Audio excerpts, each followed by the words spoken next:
Chapter 284. 2 days later, the Dr. Bailey Hahn invited from the United States, Louis, rushed to Rome. He brought the special medicine with him, and Xiao Guai took the medicine under his guidance. The equipment recorded the changes in her condition 24 hours a day, and the doctors and nurses were on high alert. Louis had already arranged several emergency response plans in advance. Everyone was waiting anxiously. On the first day Xiao Guai took the medicine, there were no special effects, but there were no side effects either. On the second day, the symptoms of her bleeding gums subsided. On the third day, her gums stopped bleeding, and the blood spots and petechiae on her body faded. The whole family was very happy, and Louis decided to continue her medicine. A week passed, and she became more and more sleepy. She slept most of the day. After breakfast, she would go to bed early, after lunch, she would take a nap, and after dinner, she would sleep until the next day. However, after sleeping for so long, she still looked drowsy when she was awake. Sometimes, she would play with her brothers and fall asleep in Bailey Hahn's arms. Bailey Hahn was worried that it was a side effect of the special medicine. After Louis carefully examined her, he said that other than drowsiness, there were no other side effects. After careful consideration, Bailey Hahn decided to let Xiao Guai continue to take the special medicine. 2 days later, Xiao Guai's condition did not continue to worsen, but she was still very weak. Every day, except for lying in the sterile ward, she could not go outside. Occasionally, when she was in good spirits, she would get out of bed, walk a few steps, and play with her 2 brothers for a while. Xia Dong was ready for the surgery.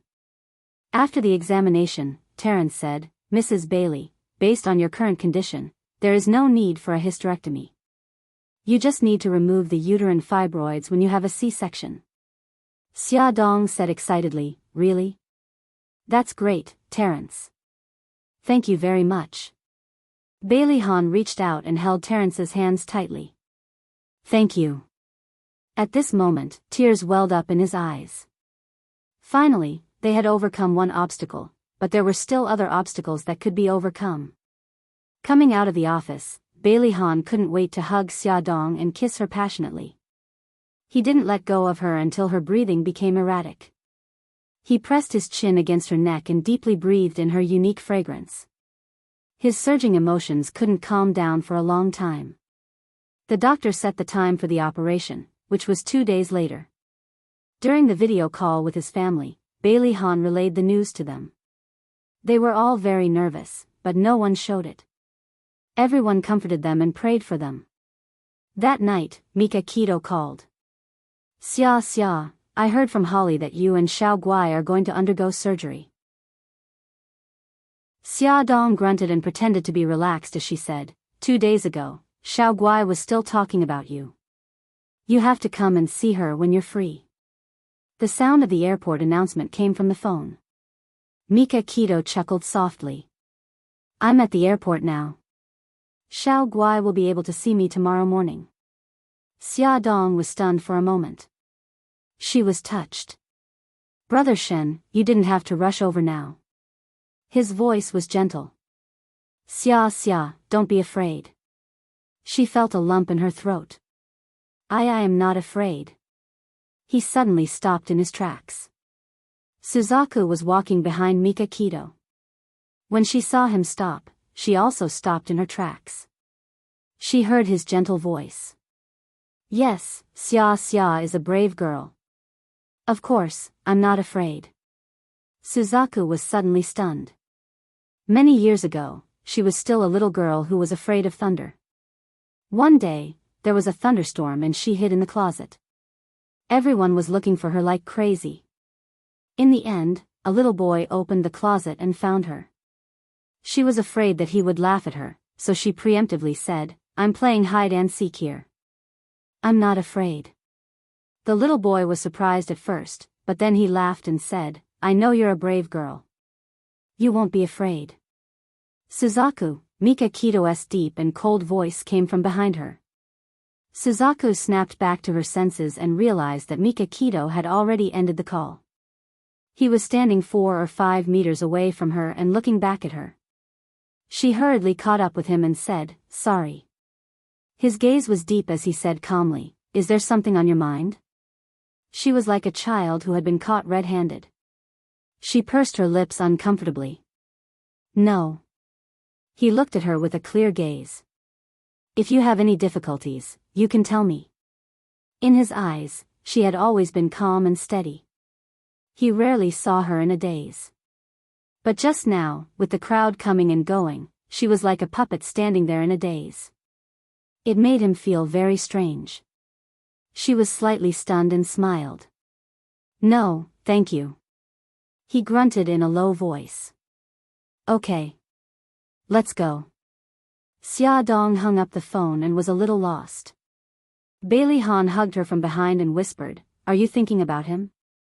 She leaned back in his arms and said softly, "I just feel that Brother Shin is too good to me. He's so good that it makes me feel guilty." He stroked her hair. "He did all this willingly. In his eyes, he will only be happy if you are happy." Although he was unhappy, he had to admit that he admired Mika Keto. "Yeah, I know." Because she knew, she felt even worse. She also wanted him to be happy. "Don't think about it anymore. If you think about him again, I'll be jealous." He cupped her face and pecked her lips. She licked her lips and smiled mischievously. "I can already taste it. It's sour." He raised his eyebrows. "Since you know, how are you going to comfort me?" She played dumb. "What should I comfort you about?" His long eyelashes fluttered and he looked extremely serious. "I'm jealous that you're thinking about another man. Shouldn't you comfort my hurt heart?" "Okay, I'll comfort you." Her eyes curved as she smiled. She pouted and kissed him loudly on the cheek. "Oh, that's not enough. Put it on the account first. I'll collect interest." He narrowed his good-looking eyes and his lips curved into a mischievous smile. When Mika Keto and Suzaku arrived in Rome, it was already the next morning. They first went to the hotel they had booked to tidy up. Then, Mika Keto gave Suzaku a day off. He went to the hospital alone to visit Xia Dong and her mother. Parking the car in the underground parking lot, he quickly walked to the elevator. The elevator door opened, and a beautiful Oriental woman came out. She was exquisite and slender, with delicate facial features. When she saw him, her beautiful pupils suddenly shrank, and she revealed an elegant smile. "Hello, Mr. Beitang." Mika Keto stared at her sharply. "Who are you?" The smile on her lips became more obvious. "My name is Shui Ruyan." "You're Shui Ruyan." Mika Keto sized her up calmly. His eyes were deep, hiding an unreadable emotion. Shui Ruyan laughed softly. "That's me. Holly must have mentioned me to you. I also saw your photo from him." Mika Keto said expressionlessly, "What's your motive for getting close to Holly?" Shui Ruyan looked surprised. "Mr. Beitang, what do you mean?" "Holly and I are lovers. I like him." Mika Keto pursed his thin lips and did not comment. "Is that so?" "In my opinion, women get close to Holly either for his money or power." It was a well-known fact that Holly loved to play. In the past, except for physical relationships, all of his women approached him with ulterior motives. Mika Keto naturally placed Shui Ruyan in that category. Shui Ruyan did not know whether to laugh or cry. "Mr. Beitang, it's good that you care about Holly. But you're wrong for making wild guesses. I'm sincere about Holly." Mika Keto said indifferently, "This is between you and Holly. I won't ask too much. But if you hurt Holly or the people around him, I won't let you off." Previously, when Holly introduced Shui Ruyan to him over the phone, he could tell that Holly loved her very much. He did not want this man, who was like his own brother, to be hurt. Shui Ruyan's eyes flashed with complicated emotions. She smiled and said, "What you're worried about will never happen." "That's good." Mika Keto walked past her, entered the elevator, and pressed the button to close the door coldly. Before Mika Keto came to the hospital, he had talked to Xia Dong on the phone. When he arrived, Bailey Han, Xia Dong, and the children were all there. Everyone was happy to see him. Of course, Bailey Han was not included. Although he admired Mika Keto, he felt a sense of crisis. On the surface, he and Mika Keto got along well, but they were still competing secretly. Mika Keto coaxed Xiao Guai to sleep. When everyone came out of the ward, Mika Keto asked Xia Dong, "Was Shui Ruyan here just now?" Xia Dong guessed that Holly had mentioned Shui Ruyan to him. She was not surprised and said, "Yes, she was here before you came." Mika Keto's eyes darkened. "Don't let her enter Xiao Guai's ward in the future." Why?" he said in a deep voice. "I don't trust her." Xiao Bao interrupted, "I don't like her either." Xia Dong ignored Xiao Bao and asked Mika Keto curiously, "Brother Shen, why do you say that? Do you have a grudge against her?" Mika Keto shook his head. "No, it's just my intuition."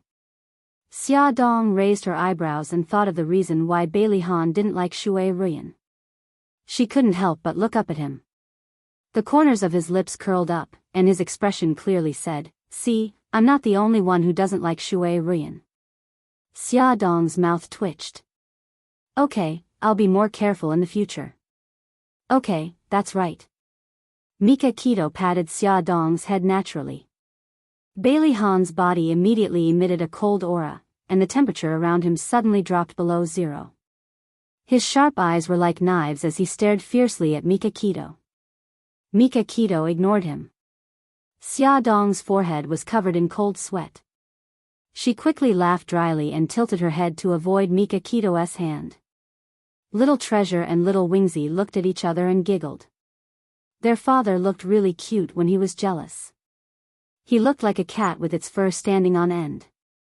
His fur was standing on end. After leaving the hospital, Mika Keto called Suzaku. "Suzaku, investigate a person. Her name is Shui Ruyan. Welfare, Songshu 566. Chapter 285. It was a very important day. Terence was going to perform a C-section on Xia Dong. After removing the fetus, he would immediately perform a fibroid removal operation. At the same time, Xiao Guai's attending doctor would extract the newborn's umbilical cord blood and perform the operation on Xiao Guai in the operating theater on a different floor of the same hospital. Everything was ready in the operating theater. Xia Dong lay on the surgical trolley while Bailey Han and Mika Keto stood on either side of the trolley. Bailey Han held her hand tightly and said gently, "Honey, don't be afraid. I'll be right here with you." His palms were wet and sweaty as he held her hands so tightly. In fact, he was even more nervous and afraid than she was. However, he hid all his negative emotions and tried his best to comfort and encourage her. Xia Dong held his hand tightly and smiled. "Honey, don't be nervous. The baby and I will be fine. Xiao Guai will be fine too." He nodded heavily.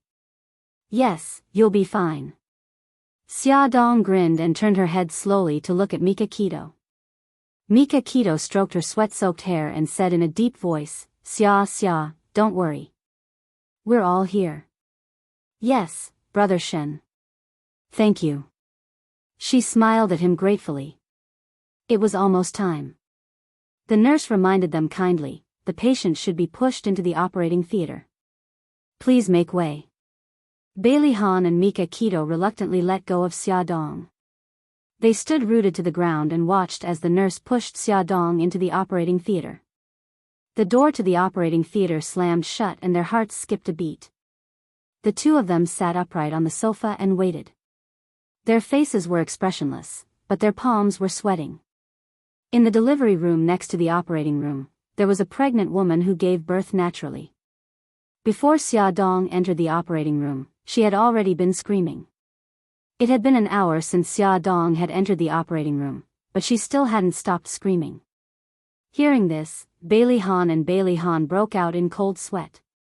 The veins on Bailey Han's forehead bulged. Mika Keto pressed her hands tightly on her legs. Both of them stared anxiously at the operating room. Wah wah. Half an hour later, in the empty corridor, there was suddenly the sound of a baby crying. The two of them suddenly jumped up and ran towards the operating room. Before they arrived, the door of the delivery room beside the operating room suddenly opened. Nurse Miss carried a baby and walked out with a smile on her face. "Mr. Smith, congratulations. Your wife has given birth to a little princess." A blond man with blue eyes rushed over at the speed of a rocket. He murmured excitedly, God bless, my dear child." Bailey Hahn and Mika Keto froze in their tracks. After the ecstasy, their hearts turned cold as if they had been doused with cold water. They looked at each other and quietly withdrew their gazes. They decided not to return to the sofa and stood at the door of the operating theater to wait. For the first time, Bailey Hahn deeply understood what it meant to live like a year and what it meant to suffer. He turned to look at Mika Keto and asked in a hoarse voice, 5 years ago, when Xia Xia gave birth to Xiao Bao and the others, were you the one who was with her the whole time?" "Yes," Mika Keto said softly. "She gave birth naturally. She was in labor for more than 10 hours. The pain she suffered at the time was similar to when she was addicted to drugs. After she gave birth, she fainted from the pain." As she recalled the past, Mika Keto's eyes were filled with deep sorrow. Bailey Hahn's heart also ached with every word he said. He clenched his fists tightly. He almost didn't dare to imagine how she looked when she was sweating profusely and losing control during labor. He was so upset and regretful that he wasn't by her side at that critical moment. Wah wah wah wah. Finally, the baby's cries came from the operating theater. Bailey Hahn trembled all over. The nurse opened the door of the operating theater and carried the baby out. She smiled and said, "It's a little princess. Mr. Bailey, congratulations." Bailey Hahn did not look at the baby. He asked anxiously, "How is my wife?" "The operation was very successful. The fibroid has been removed. Now we will send the baby to the nursery. The baby's umbilical cord blood will also be sent to the operating theater on the 12th floor." The 12th floor was the floor where Xiao Guai was. Next, Xiao Guai would undergo the umbilical cord blood transplant operation. Bailey Hahn was relieved. "Nurse Miss, let me hold the baby." The nurse smiled and handed the baby to him. He took the baby with trembling hands. His movements were so stiff that he did not even know where to put his hands. The baby was so small.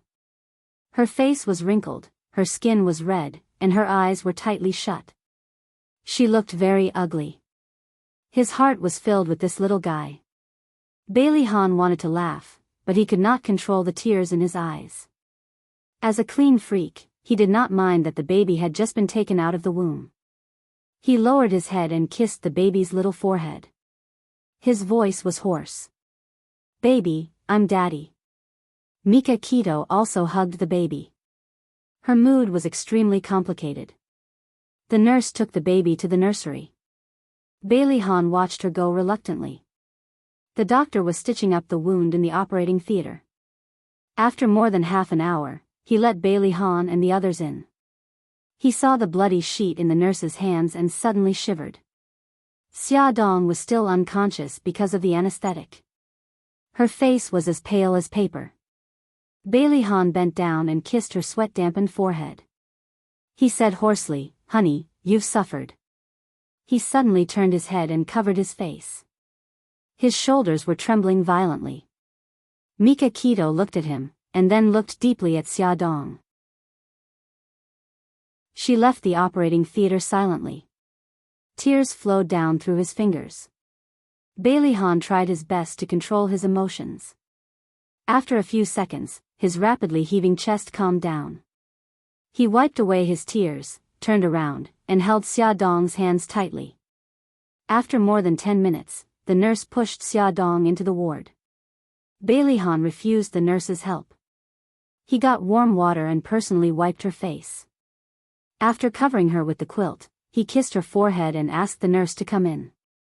He went to the 12th floor to visit Xiao Guai. Xiao Guai was lying on the surgical trolley, waiting for the operating theater to be ready.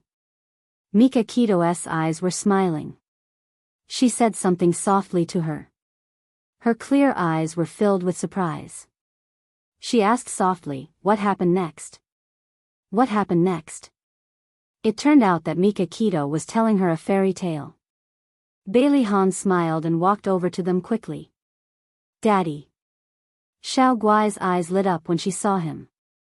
Uncle Shen said that Mommy gave birth to a little sister. Is that true? Bailey Han smiled gently. It's true. Gigai will be an older sister in the future. That's great. I'm an older sister. I'll definitely treat my little sister well. Although Xiao Guai was weak, she was in good spirits. She grinned happily. Bailey Han patted her head and said gently, "Gigai, you'll be entering the operating theater soon. Don't be afraid. Daddy and Uncle Shen are here." Yes. I'm not afraid. Uncle Shen said that I'll just be sleeping inside. When I wake up, the illness will be gone. He held her soft little hand. When you wake up, Daddy will take you to see your little sister. Yes. That's great. When the nurse pushed Xiao Guai into the operating theater, she smiled and waved at Bailey Han and Mika Kito. Daddy, Uncle Shen, see you later. See you later, the two men said in unison and smiled at the same time. The operation had been going on for 8 hours. During this time, Bailey Han went upstairs to visit Xia Dong 3 times. On the 3rd time, Xia Dong woke up and fed Xiao Bao her first mouthful of breast milk. She missed Xiao Guai very much. Bailey Han comforted her for a long time and coaxed her to sleep. Then, he went downstairs to wait for the operation to end. During this time, Holly came over and asked them to eat. He waited here, but Bailey Han and Mika Kito declined. They had no appetite. Holly frowned and ordered takeout. If you two don't eat, how will you have the strength to wait for Xiao Guai to come out?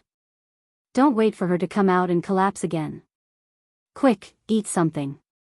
Holly stuffed 2 lunchboxes into their hands and pointed to the hall not far away. There are tables and chairs there. Go there and eat before coming back. I'll wait here.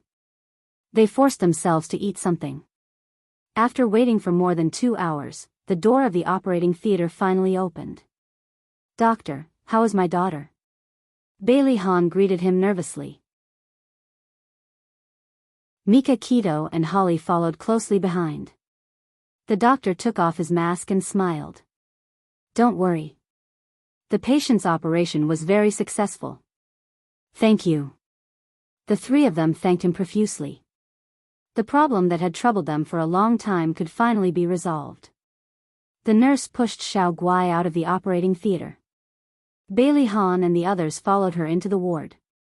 After confirming that Xiao Guai was fine, they called the nurse to take care of Xiao Guai. Then, they got up and left. It was already past 1:00 in the morning. Mika Kito returned to the hotel, Holly returned to his villa, and Bailey Han went upstairs while calling his family in China to let them know that he was safe. Xia Dong was a light sleeper. Just as Bailey Han walked to her bed, she opened her eyes. Is the operation over? Bailey Han's brows relaxed and he smiled gently. It's over. The operation was very successful. Honey, you can rest now. Xia Dong raised her hand and caressed his face. Her heart ached as she said, Honey, it's been hard on you today. He had been anxiously waiting for 2 operations. He must be very tired now. He held her hand and rubbed his cheek against it. He whispered, This little bit of hard work is nothing compared to what you've suffered. Honey, now that the anesthetic has worn off, does the wound hurt? She shook her head. Actually, it doesn't hurt that much, it was such a long wound. How could it not hurt? She just didn't want him to worry. How could he not understand? His heart ached as he hugged her. He was very careful not to touch her wound. His voice was hoarse. Silly girl, if it hurts, tell me. Don't force yourself. I'm fine. I'm really fine. Xia Dong patted his back gently. It's still early. You should rest for a while. She patted the spot beside her and smiled gently. The bed is very wide. You can sleep with me. Okay. He kissed her forehead. Attention, Hongcha 866.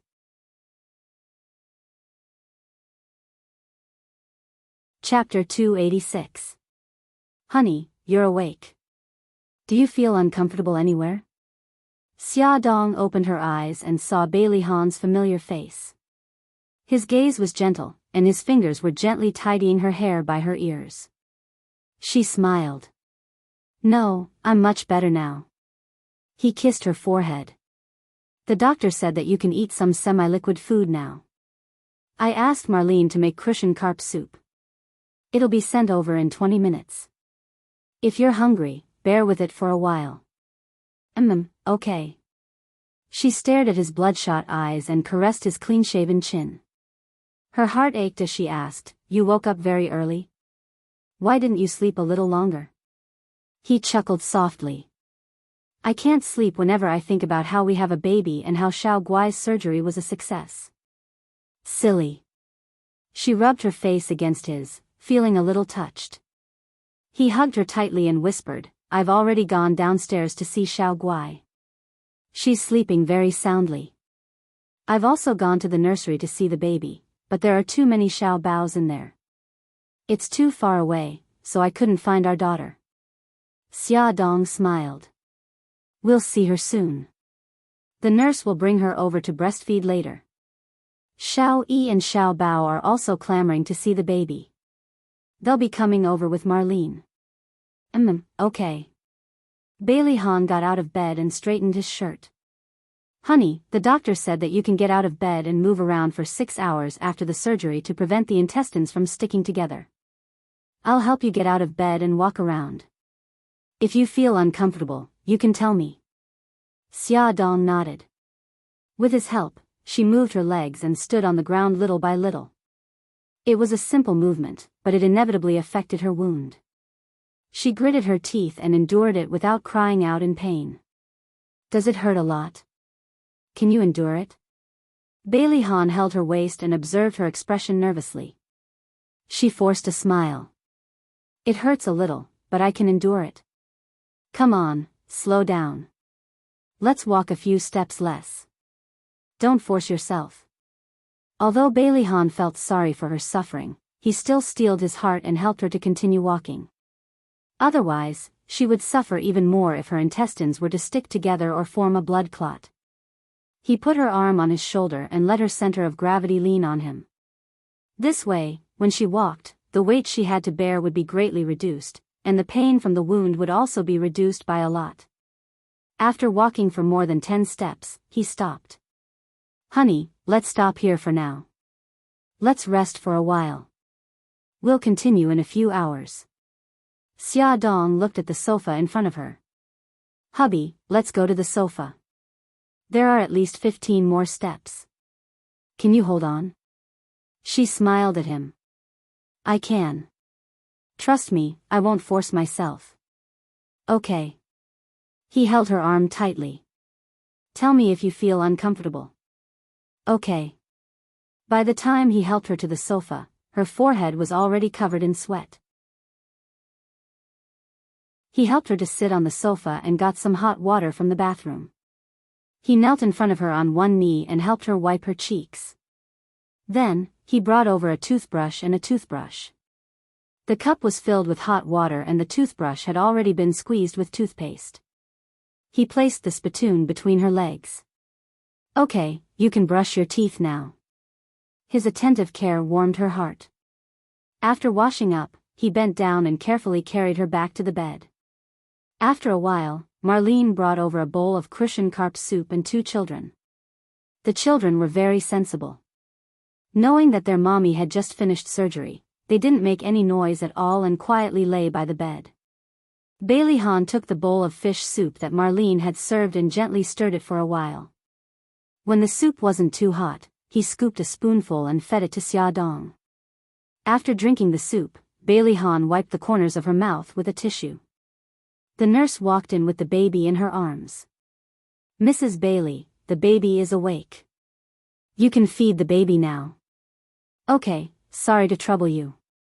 Bailey Han got up and took the baby. Xiao Bao went forward and blinked curiously.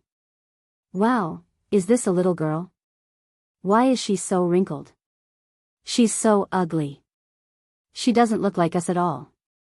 Xiao Yi also went forward and touched the baby's small cheeks. She said maturely, idiot, babies are all like this when they're born. They'll look better in a month. Xiao Bao snorted. Are you showing off that you checked the information last night? Xiao Yi's face was fierce. So what if I am? Do you have a problem with that? Hey, you two. Xia Dong didn't know whether to laugh or cry. Why do you two always like to quarrel when you're together? Bailey Han's attention was on his little daughter.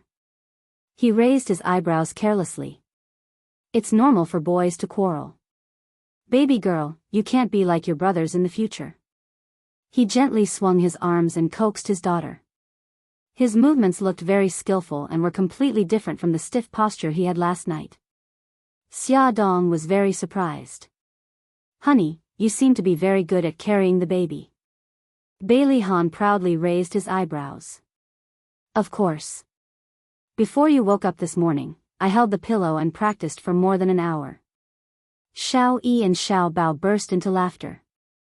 Xia Dong couldn't help but laugh when she imagined Bailey Han holding the pillow and humming a lullaby.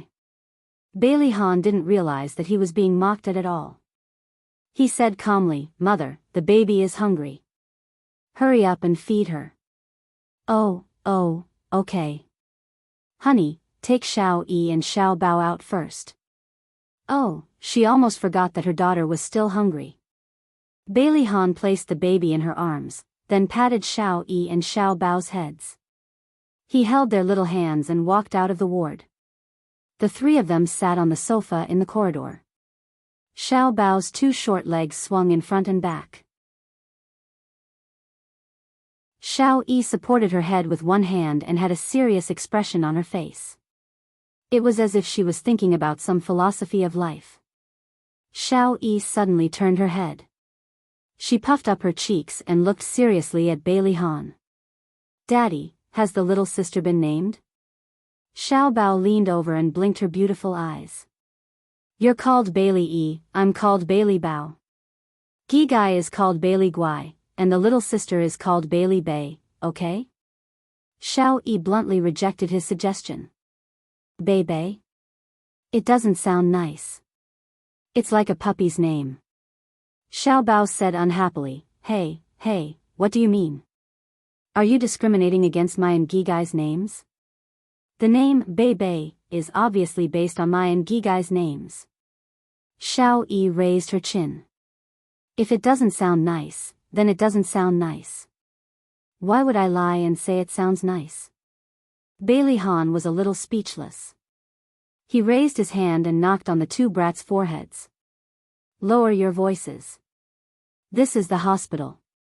Humph, Xiao Yi and Xiao Bao crossed their arms at the same time. They glared at each other unhappily and turned their heads to ignore each other. Bailey Han shook his head in amusement. Actually, your mommy and I have already thought of a name. Her nickname will be Hai Hai, which means hope. We'll let Grandpa, Grandma, and Great-Grandma decide on her proper name. Hai Hai. The two brats turned their heads at the same time. They puffed up their cheeks and repeated it a few times. It was quite smooth and sounded beautiful. Most importantly, it had a good meaning. The little sister carried the hope of Gigai's life and came to the human world under everyone's expectations. The name Hai Hai was very suitable. Bailey Han smiled. Hai Hai. From now on, your little sister will be called Hai Hai. After drinking milk, little Hai Hai fell asleep again. She was small and curled up in Xia Dong's arms. Her heart was unbelievably soft. The nurse was about to send little Hai Hai back to the nursery. Xiao Yi and Xiao Bao touched her little face reluctantly. Xiao Guai had also woken up. The two little guys ran downstairs to accompany her. Bailey Han was worried that Xia Dong would be bored, so he came back after staying in Xiao Guai's ward for a while. He lay down beside her and held her in his arms. He took out a thick book from the bedside table. Xia Dong glanced at the two words, "The Book of Songs," on the cover and couldn't stop laughing. "Hubby, you're so special. Other people hold Tagore or Shakespeare's poetry books for romance. You're so good. You took out the Book of Songs." Bailey Han stroked her long hair and raised his eyebrows with a smile. "Honey, don't be so foreign. The precious cultural heritage left by our ancestors is much more meaningful than those foreign poems." Xia Dong blinked and teased, "Yes, yes. Teacher Bailey is right. This student will remember it." Bailey Han found it funny and stroked her hair hard. His voice was very pleasant to the ears. It was sexy and mellow, just like red wine. The more one tasted it, the more delicious it was. It left a lasting aftertaste. The reeds are green, and the white dew is frost. The so-called lover is on the other side of the water. She lay on his chest and narrowed her eyes. Listening to him read the poems in a low voice, she actually had the illusion that they had traveled through 1,000 years. They had walked through the long river of history hand in hand, walked through the ancient bluestone road, and walked through countless spring, summer, autumn, and winter. It was a wonderful feeling. She couldn't help but hug him tighter, and there was a sweet and demure smile on her lips. Bailey Han gently stroked her long hair as he read aloud in a low voice. From time to time, he would lower his head to look at her.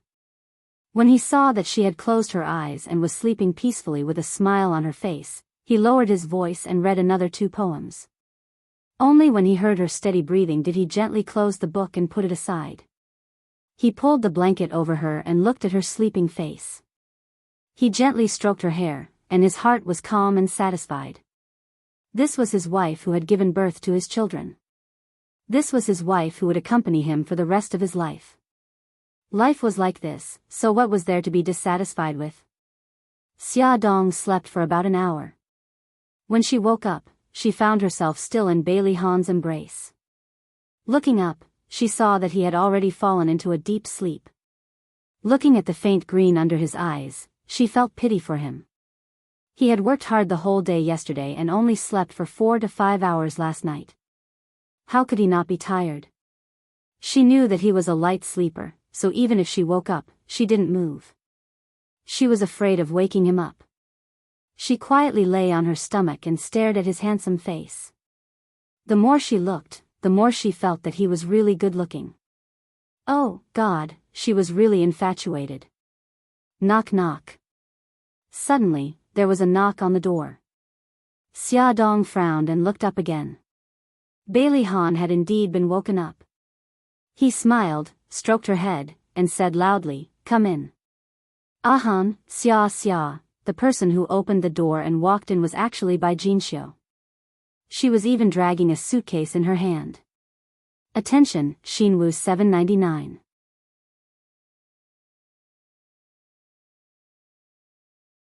Chapter 287. Xia Dong was surprised. "Mom, why are you here? Mom, why didn't you tell me you were coming?" Bailey Han carefully carried Xia Dong to the side, stood up from the bed, and straightened his shirt. Bai Jinxiu was all smiles. "Didn't I want to give you a surprise?" Bailey Han teased, "There's no surprise, but there's a shock." Bai Jinxiu reached out and pinched Bailey Han's face. She smiled and said, "Xia Xia, is this still my son? He actually knows how to joke." "Mom," Bailey Han sounded helpless. Xia Dong covered her mouth and laughed. "Mom, don't tease Ahan anymore. Ahan is thin-skinned. Look, his face is red." Bailey Han sounded even more helpless. "How am I blushing? Okay, I won't tease you anymore." Bai Jinxiu patted him on the shoulder and motioned for him to lower his head. "Let Mom see your wound. It's all healed. There's nothing to see." Even so, he still lowered his head. His new hair had grown very well and had already covered the wound. Bai Jinxiu carefully fiddled with his hair with her fingers. A very long scar was hidden under the roots of his hair. She gently stroked the scar, and her heart ached. Mom, it doesn't hurt anymore. Don't look. Bailey Han felt her fingers trembling, so he took her hand down and straightened his body. Bai Jinxiu wiped the corners of her eyes and smiled. Xia Xia, how are you feeling now? Do you feel uncomfortable anywhere? Xia Dong smiled and said, Mom, I'm fine. It's just that the wound still hurts a little, but it'll get better soon. Bai Jinxiu sat beside her and patted the back of her hand. She sighed and said, That's good. We heard last night that you gave birth to a daughter, and Xiao Guai's surgery was very successful. The whole family was overjoyed. Especially your grandmother. She wanted to come to Rome with me. Your father and Xiaojing also wanted to come, but they were too busy with the company. So they sent me as their representative to take good care of you. Xia Dong was very touched. Mom, thank you. I've made you worry. After Su Yunxian's true colors were exposed, Bai Jinxiu's feelings for Xia Dong were resolved. She held Xia Dong's hand and smiled sincerely. Silly girl, what are you talking about? You're the hero of our family now. Whatever you want to eat or need, just tell me. I'm here to take care of you. It felt good to have a harmonious family. Bailey Han smiled. Mom, you must be tired after coming all the way here. Take a rest first. I'll take care of Xia Xia. Bai Jinxiu glared at him. You're a man. Do you know how to take care of people?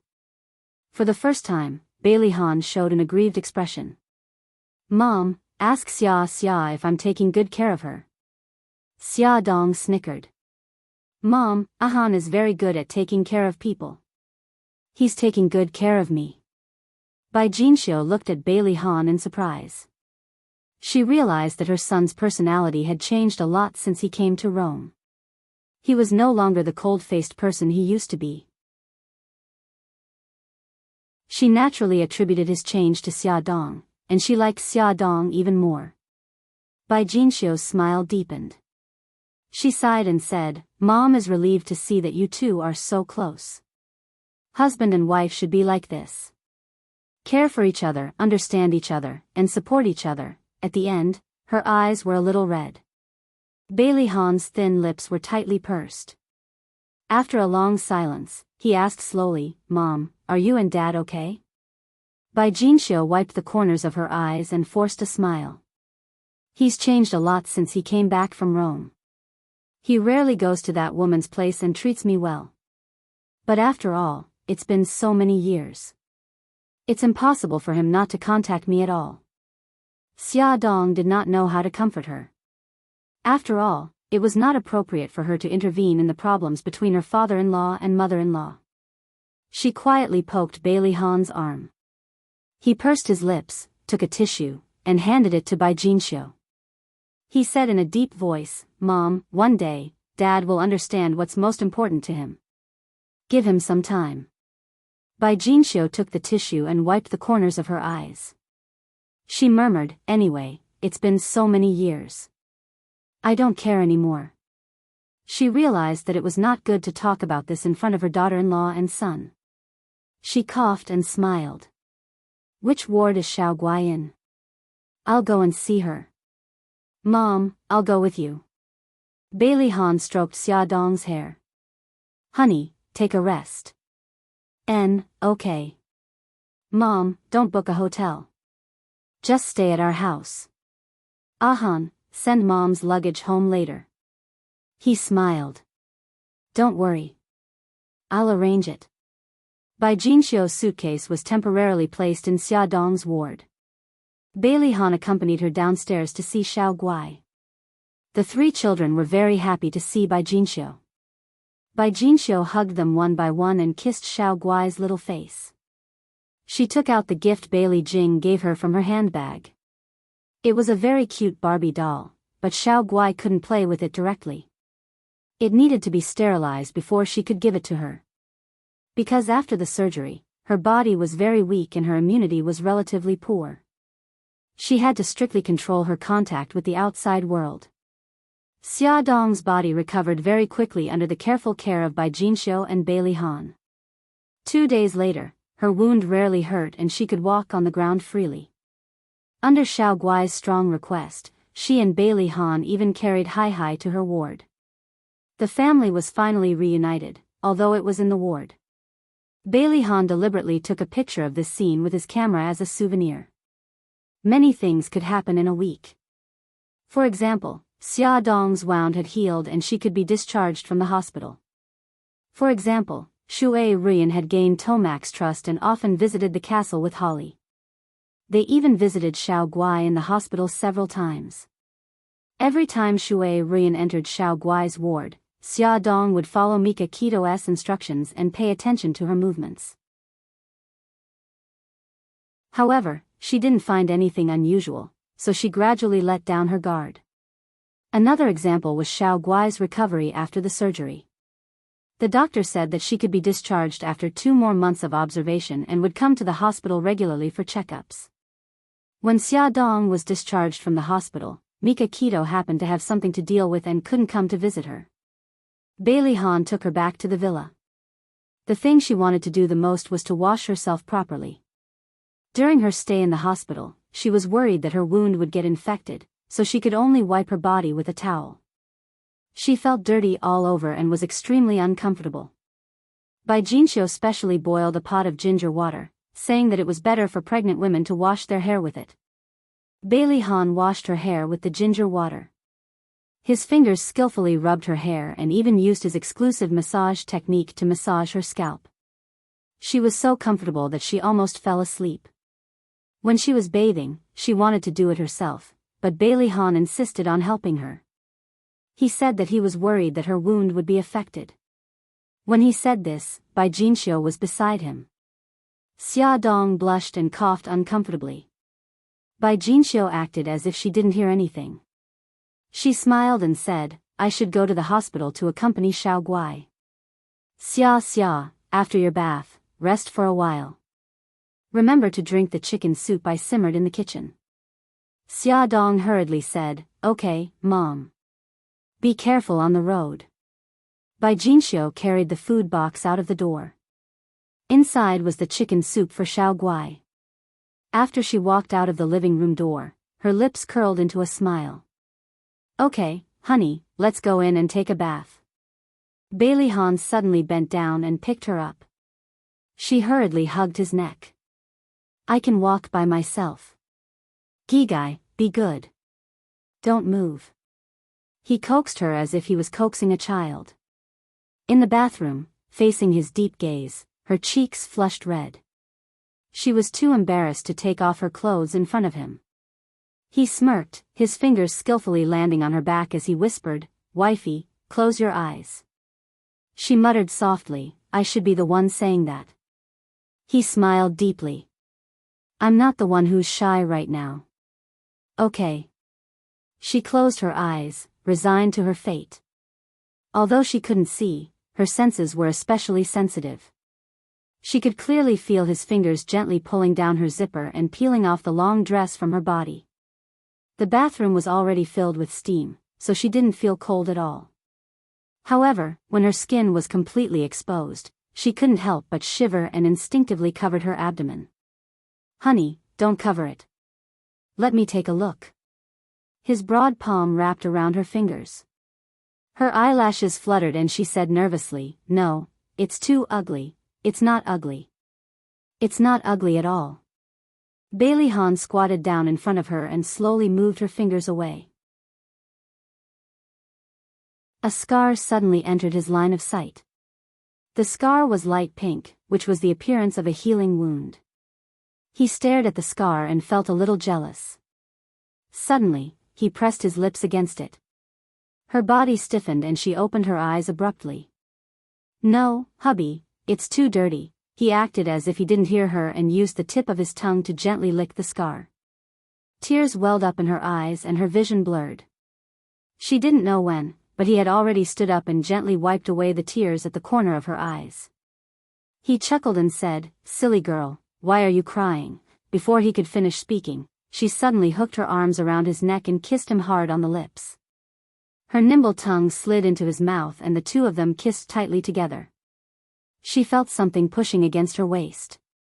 He suddenly let go of her and panted heavily. His eyes were passionate and a little scary. The dense desire almost drowned her. She reached out and wanted to hold him. "Hubby, let me help you." Her fingers had already touched the hot spot. He suddenly grabbed her wrist and said in a low and hoarse voice, "It's okay. It'll be fine after a while." He took a deep breath and tried hard to suppress the throbbing in his body. In front of her, he rinsed with cold water and adjusted the temperature of the water to the appropriate temperature. "Honey, it's done. I'll help you bathe." She shyly replied with an and sat down with her back facing him. Bailey Hahn's eyes had already regained their clarity. At this moment, there were no impurities in his eyes. As if he was treating a treasure, he carefully wiped and washed her body. "Come and see." Songshu 566.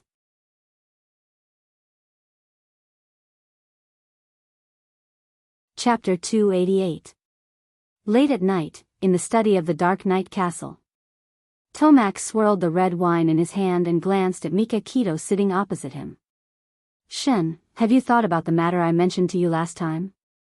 Mika Keto looked calm. "What do you mean, father?"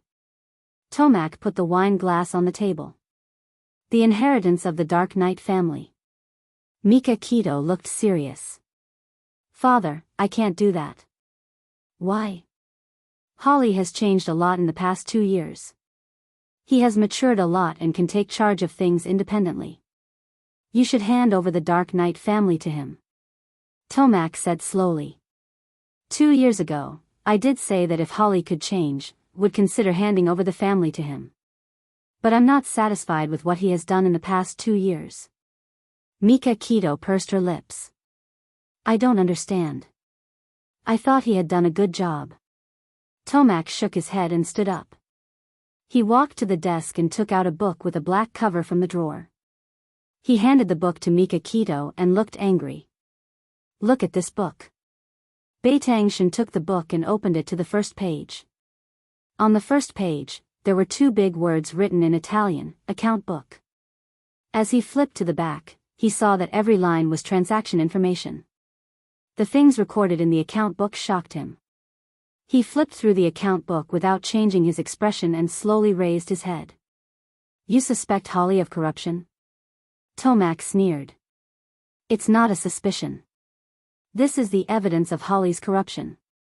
He pocketed a total of 12 billion yuan after taking charge of those companies. Beitangshan said in a deep voice, "Foster father, could there be some misunderstanding?" Tomac raised his palm, his expression solemn and resolute. "There can't be a misunderstanding. I spent a lot of effort to get this account book." "Ah Shen, do you know where he spent the money?" "Gambling, horse racing, playing with women. If he were not my nephew, I would have punished him. In short, the Dark Knight family can't be handed over to him. He will ruin the family sooner or later." Mika Keto frowned and pondered for a moment. "Father, I still can't agree to your request.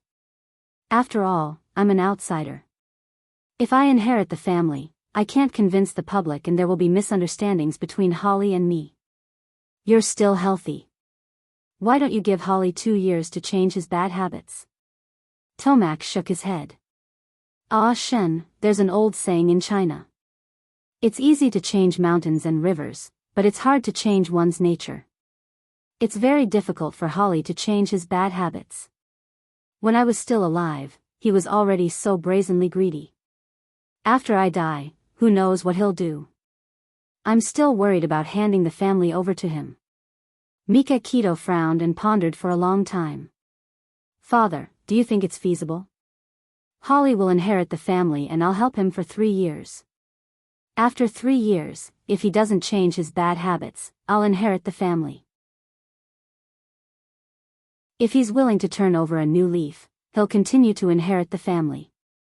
Tomac patted his shoulder heavily. "Shen, the family and Holly will be handed over to you." Mika Keto looked serious. "Father, don't worry. As long as I, Mika Keto, am alive, I won't let the family be ruined by Holly. Good, good. Tomac was very pleased. I plan to announce this on the day of Hi-Hi's 1-month-old celebration. Father, aren't you being too hasty? Holly doesn't know about this yet, right? Tomac smiled. I'm old. I've long wanted to pass this responsibility to you youngsters. Shen, don't worry. I'll talk to Holly. Mika Kito came out of the castle and drove back to the city. Suzaku drove while he sat in the back with a serious expression. He knew Holly well. Although he appeared to be easy to get along with, he was actually a ruthless person who was full of ambition for the family business. Would Holly bear a grudge against him because of Tomac's decision? He rubbed his eyebrows with a headache. He suddenly felt that it was a wrong decision to ask for Holly's assistance. He didn't know how many conflicts there would be in the future. The next day, Tomac called Holly to the castle. The uncle and nephew talked in the study for more than 2 hours. When Holly came out of the study, his face was very ugly. He rushed out of the castle and got into the car. He sped all the way. His hands were tightly holding the steering wheel. The veins on the back of his hands were throbbing. His eyes were red with anger and murderous intent. He stepped on the gas pedal, and the car was like an arrow leaving the bow, carrying his vigorous anger as it sped away. In the chief appraiser's office of QXL, the largest auction company in Rome, Shu Ruyan stood in front of a landscape painting with her arms around her shoulders. Her watery eyes were fixed on the painting. Suddenly, the door opened. A tall figure strode in and pulled her into his arms. His thin lips kissed her fiercely. She widened her eyes in shock. What she saw was Holly's cold eyes. She pushed him hard and made muffled sounds. He lifted his arm and threw her on the spacious sofa. Her heart was beating violently. From his dangerous eyes, she knew very well what was going to happen next. If she rejected him at this time, she would only be hurt. This thought only flashed in her mind. Her body had already made a decision. She lay under him obediently and let him tear her skirt apart. She stuck out the tip of her tongue and gently licked his lips. Her hand stroked his chest, trying to make him relax. His eyes were cold and without a trace of warmth. He threw the torn skirt on the carpet and unbuttoned her underwear with one hand. His teeth bit her breast hard.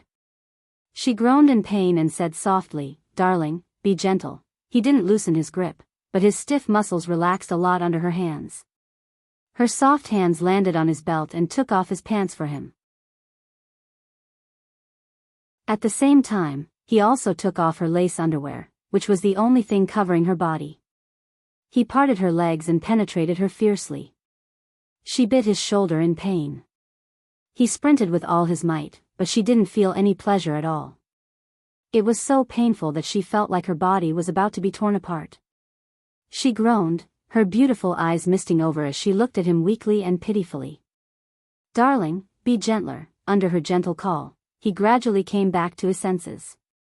He kissed her red and swollen lips and gradually slowed down. Gradually, a numb feeling rose from his abdomen. She wrapped her hands around his neck and pulled his head down. She kissed his earlobe and said in a soft and seductive voice, "Darling, I love you." These 3 words were like magic. He hugged her even tighter. After she got used to him, he became fierce again. He bit her earlobe and whispered in a hoarse voice, "Baby, I'm sorry." She stroked his handsome face with her fingers and smiled gently. "It's okay." "Who asked me to love you?" His emotions were surging. He kissed her lips deeply and she responded passionately. The 2 of them were deeply entangled. After the 2 of them reached the peak together, he hugged her and lay on the sofa. She leaned her head against his chest and drew circles on his firm chest with her slender fingers. Her voice was languid and a little aggrieved. "You ruined my dress." Holly pinched her chest mischievously and said with a naughty smile, "It's okay if the dress is ruined. It's good that you didn't ruin it." Shu Ruyan blushed and punched his chest. She pouted and said, "You're so naughty." He smiled devilishly and kissed her lips. "I'm so naughty. Do you like it? She turned her head away on purpose and didn't answer him. He turned her head and looked at her with a burning gaze. Answer me. Do you like it? She bit her lip and still didn't answer. He smiled mischievously. If you don't answer, we'll do it again until you answer. Her big eyes were watery and as transparent as crystals. She pouted and said coquettishly, You're bullying me. His slender fingers slid down her inner thigh and he chuckled. I like to bully you. Hurry up and answer me. Otherwise, I like it. She suddenly clamped her legs together. Her cheeks were red and her eyelashes were fluttering like butterflies. That's a good girl. He kissed her lips and sat up with her in his arms. Shui Ruian looked at the rag in distress. The dress is ruined. What should I do? Holly shrugged nonchalantly. Rest in the lounge. I'll get your assistant to buy it and send it over. He draped his suit jacket over her shoulders and stood up to tidy up his clothes. She suddenly grabbed his wrist. Are you leaving? He turned his head and smiled. Why? You can't bear to part with me? She nodded. He ruffled her hair. I'm just going to my desk to make a call. She said, Oh. He smiled brightly and she couldn't help but smile too. He returned after making a call and stared at her. Can you still walk? What for? To the lounge, of course. Don't tell me you want to wait for your assistant like this. He didn't wait for her to answer and suddenly bent down to carry her. She hugged his waist and leaned her head on his chest. She said softly, Darling, you seemed unhappy just now. Tell me and let me share your burden, okay? Holly suddenly stopped in his tracks and his body tensed up. Shui Ruian hugged his waist tightly and said gently, If you don't want to say it, then forget it. As long as you remember that no matter what happens, I'll stand by your side. He suddenly lowered his head. His eyes were dark and there were many things that she couldn't understand. He said softly, You've changed. In the past, you only cared about benefits. She was stunned. Holly smiled bitterly. If I still don't change after experiencing so many things, I'd be a fool. Holly, during my most difficult time, you were the one who gave me a second chance. I'm very grateful to you. The two of us are actually very similar. In order to get what we want, we'll do whatever it takes and even betray our friends and family. Sometimes, I feel very lonely. She looked into his eyes seriously and said slowly, Do you ever feel lonely? If so, let me accompany you. Come and see. Songshu 566.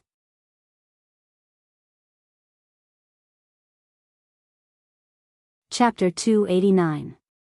Holly stared at Shui Ruian in silence. She lowered her eyes and smiled sadly. You're still unwilling to believe me. He suddenly lowered his head and kissed her lips forcefully. Their lips and tongues intertwined. He kissed her as he carried her to the lounge. He kicked the door shut with his right foot.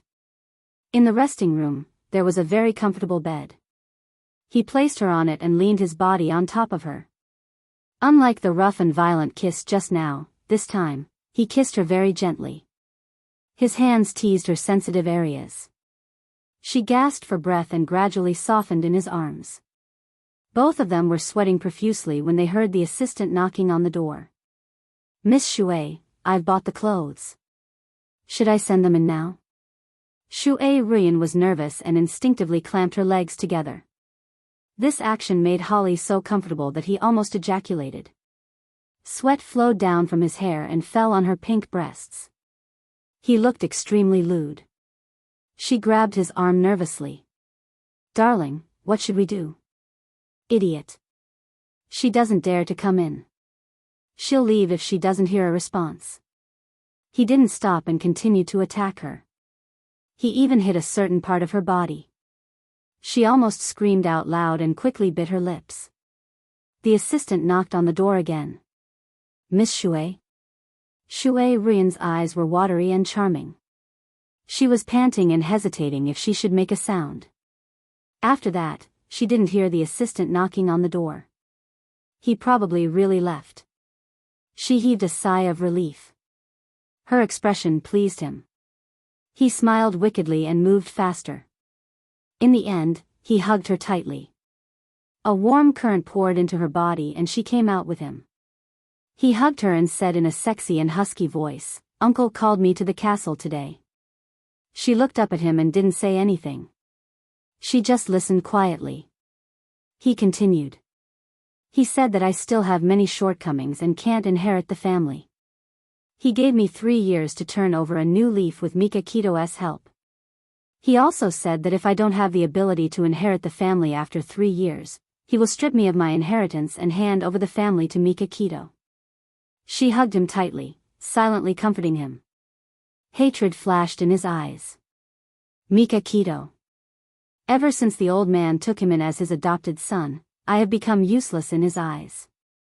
No matter what I do, he is not satisfied. He will always compare me to Mikakito. 2 years ago, he wanted to pass the family business to Mikakito, but Mikakito pretended to reject him. I think he is looking for an excuse to strip me of my right to inherit the family business. This time, he finally did it. Shui Rian stroked his back and said softly, "Darling, even if the old man has made his decision, you haven't lost. Haven't you always wanted to get rid of Mikakito? As long as you get rid of him, he will no longer pose a threat to you." Holly pursed his lips and said coldly, "I have to admit that Mikakito is a strong opponent. In the past 2 years, I have sent many assassins and even instigated the Sumiyoshi Kai and Inagawa Kai to fight for Yamaguchi Gumi's territory. However, he still managed to escape." Shui Rian's lips curved into a strange smile. "This time, he won't be able to escape. Aren't you already prepared to take action? Why don't you do it before little Haihai's 1-month-old celebration?" Holly frowned and looked down at her. Bailey Han might be implicated. "Don't you feel bad?" She chuckled. "I have said that I have already given up on him. But you, Xia Dong and Haihai, are you willing to sacrifice them?" Holly's light blue eyes were filled with complicated emotions. His thin lips were pursed and he tightened his grip on her shoulders. She smiled faintly. "If you can't bear to, then forget it. We will think of other ways." He slowly closed his eyes and was silent for a long time. When he opened them again, his eyes were filled with coldness. "As long as I can defeat Mikakito, I will do anything." She lay on his chest and was silent for a moment. Then she said lazily, "I need to work." He raised his eyebrows and looked at her. "So?" She pinched his handsome face. "So, you should leave now." He grabbed her hand. "I am the boss. I will give you a day off." She smiled. "Thank you very much, boss. But you have to let me put on my clothes." They had been fooling around for a long time and he did not want to continue. He got out of bed and went to the bathroom to tidy himself up. He walked to her side and kissed her forehead. "I will ask my assistant to send your clothes in. You can rest for a while and then I will ask the driver to send you back to the villa. I will go out to settle some matters." She smiled obediently. "Okay. Be careful on the way back." He nodded and walked to the door. Suddenly, he turned around and frowned slightly. "Can you move? Do you need me to wash it for you?" She quickly shook her head. "It's okay. Go ahead. I will come back early tonight." He smiled and closed the door of the lounge. Shui Rian lay on the bed and stared blankly at the ceiling. Bailey Han's handsome face appeared in her mind. Then, it turned into Holly's face. She sighed and turned to lie on her side, curling herself up.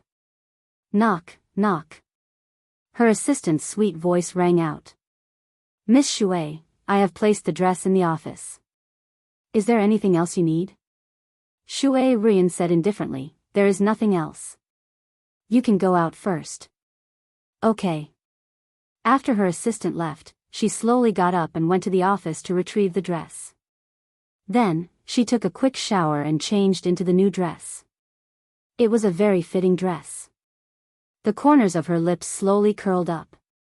When she heard Holly's voice on the phone, he told his assistant her measurements. After Shui Ruian finished tidying up, she took her handbag and walked out leisurely. Her assistant stood up. Miss Shui, you are going out? Yes. I am not feeling well. I will go back first. If there is anything, call me. After she instructed her assistant, she left without looking back. She did not return to Holly's villa. Instead, she drove to the hospital. Shui Ruian stood outside the nursery and looked inside through the glass. She could see a lot of Xiao Bao babies lying on the small beds. Xia Dong's baby was in the innermost position. She looked for a while but could not find it. Lying on the crib facing the glass was a foreign baby. The baby's eyes were very big and bright. He stared at her without blinking.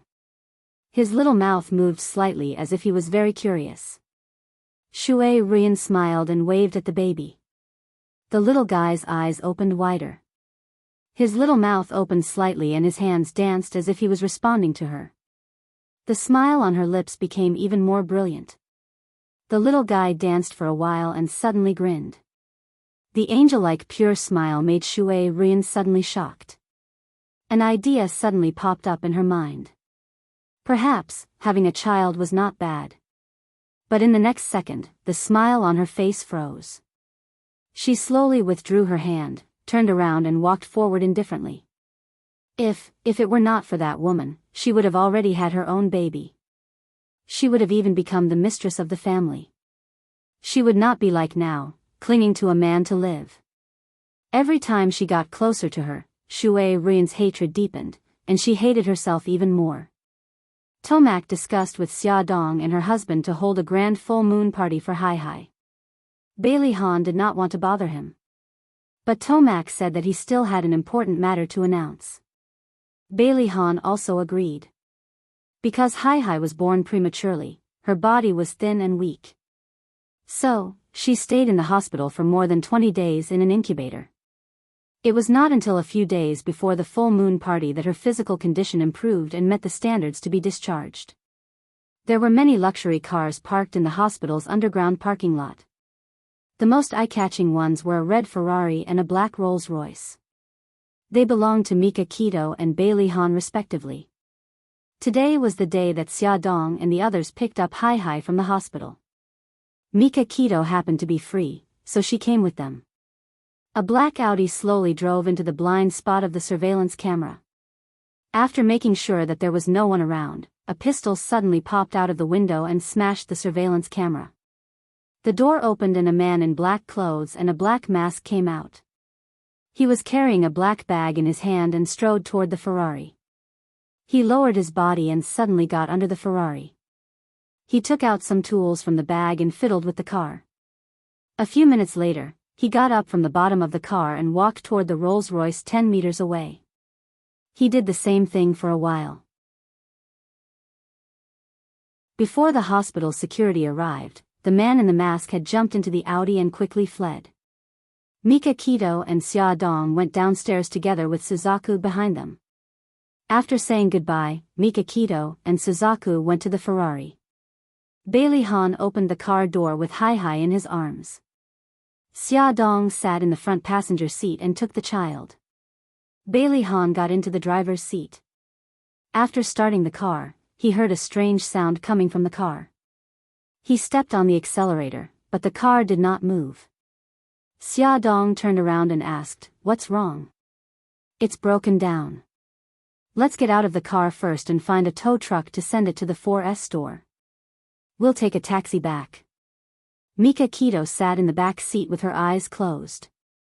Suzaku saw Bailey Han and Xia Dong get out of the car through the rearview mirror. She said calmly, "Their car seems to have broken down." Mika Keto suddenly opened her eyes, got out of the car, and walked towards them. "What's wrong?" Bailey Han was calling for a tow truck when Xia Dong replied, "The car broke down. Take my car." Hence, Xia Dong and Bailey Han got into the Ferrari with the child in their arms. The Ferrari slowly drove out of the garage.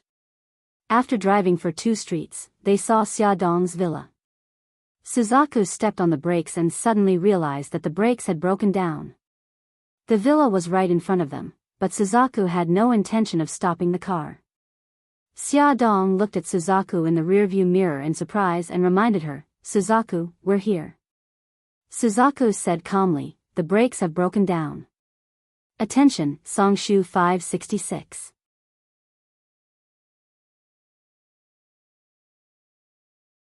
Chapter 290. What? How did this happen? Xiaodong was shocked. Bailey Han hugged Hai tightly with one hand and held her hand with the other. "Don't be afraid." Mika Kito glanced at Xiaodong with a serious expression. "Suzaku, slow down." Suzaku stared ahead. "It's no use. I can't control the speed." Bailey Han said, "Let's leave this block first. Take the West 3rd Ring Road and get out of the city." This road was the main road with a lot of traffic and people. They couldn't control the speed of the car now. If they encountered a traffic light, the consequences would be unimaginable. Vermilion Bird tightly gripped the steering wheel, her palms were already sweating. She quickly glanced at the navigation system, and in her heart, she already had a general understanding of the traffic lights in the entire block. There was a traffic light about 100 meters ahead. She looked up and saw that it was a green light. There were only a few seconds left before the light turned red, and she had to rush over before the light turned red. She gritted her teeth and overtook the car next to her. The moment the green light turned red, she quickly drove over the zebra crossing. Bailey Han hugged Hai tightly and protected her. Xiaodong clutched the seatbelt tightly. Her heart was beating violently. Mika Kito's face was very ugly. "I suspect that it's man-made." Bailey Han didn't look too good either. "The culprit must have predicted that after our car broke down, he would get in your car and then catch us all." "That's right." Mika Kito's eyes were cold. "No matter who that person is, I won't let him off once I find out who he is." Bailey Han pursed his lips. "Now, let's find a way to stop the car first." Suzaku's eyes were calm. She focused all her attention on the road ahead. She had to race against time and successfully cross one traffic light after another. Then, she had to drive the car to the remote suburbs and find a way to stop the car. 3 more seconds, another traffic light was approaching. Vermilion Bird's muscles were stretched taut. She fiercely stepped on the accelerator, and with a schwa sound, she dashed forward. The situation was getting worse and there was no way to slow down. Seeing a long line of cars waiting for the green light, Suzaku quickly turned the steering wheel to the right and drove the car into another road. Because of the sudden turn, Xiaodong's body tilted and she fell toward Bailey Han. Bailey Han subconsciously reached out one hand to support Xiaodong and the other hand hugged Hai. Hai was held by his arm. The cries were so loud that Vermilion Bird's forehead broke out in cold sweat. Mika Kito pursed her lips and said in a low voice, "Suzaku, be careful." "It's okay. We were too careless." Xiaodong quickly stroked Hai's little face and comforted her in a low voice. Bailey Han loosened his arm and shook it gently. Hai, be good.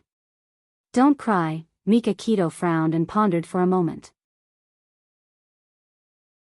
Then she took out her cell phone and called the Dark Knight Castle. "Godfather, it's me, Shen. Our car's brakes failed. We're trapped in the car now. Xia and the children are also in the car. I want you to send a helicopter to pick up the children first." If the brakes failed, there was another way. That was to use the bumper, carriage, and other rigid parts of the car to collide with obstacles, such as trees, stones, walls, etc., to create friction and force the car to stop and get out of danger. However, Hai and Xiaodong were still in the car. There was no way to do that. Hai was less than a month old. How could such a young child withstand the impact? Xiaodong had just undergone surgery and was recovering. She could not bear the impact either. Therefore, the first thing to do was to find a way to get Xia and Hai out of the car. After receiving the call, Tomac immediately ordered someone to arrange a helicopter and prepare some first aid medicine on the plane. This time, Suzaku specifically chose the small road. Although it was narrow, there were relatively few cars and no traffic lights. However, she had to be very alert to the passers-by. After more than half an hour of trepidation, the car finally sped onto the suburban road. In front of them, there was a team of traffic police carrying out their duties. They set up roadblocks to remind the cars to slow down, and from afar, they waved to Vermilion Bird to slow down. "Hey, the car in front, slow down!" A traffic police officer shouted with a megaphone. However, the Ferrari did not slow down and sped over like an arrow.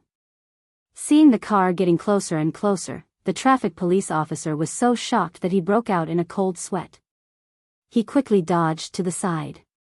The Ferrari roared and a cloud of dust drifted with the wind. "Quick, catch up with the car in front." The captain saw that the situation was not good and immediately jumped into the police car. The police car quickly caught up. The captain picked up the megaphone and shouted, "The car in front, pull over quickly." The Ferrari did not slow down and sped on the open road. A traffic police officer sensed that something was wrong and said, "Captain, could it be that the car's brakes have failed?" The captain thought for a moment and continued to shout with the megaphone, "The car in front, listen up. If you can't slow down because the brakes have failed, please call me. My number is..." Soon, the captain's phone rang and he quickly picked it up. "Hello, I'm a passenger in the Ferrari. Our car's brakes failed. There's a baby and a patient who just had surgery in the car. Please inform the relevant departments to remove all the roadblocks on this road. It's best to let other cars divert to ensure that the Ferrari is unimpeded." The captain was stunned. "How should I address you?" "Mika Kido, my name. Please give the order immediately." Mika Kido's voice became stern. "Okay, I got it. I'll inform the station immediately."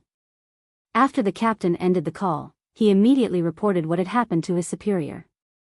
Then, he made emergency arrangements to remove all the roadblocks on this road and set up roadblocks at the exit and entrance of the road.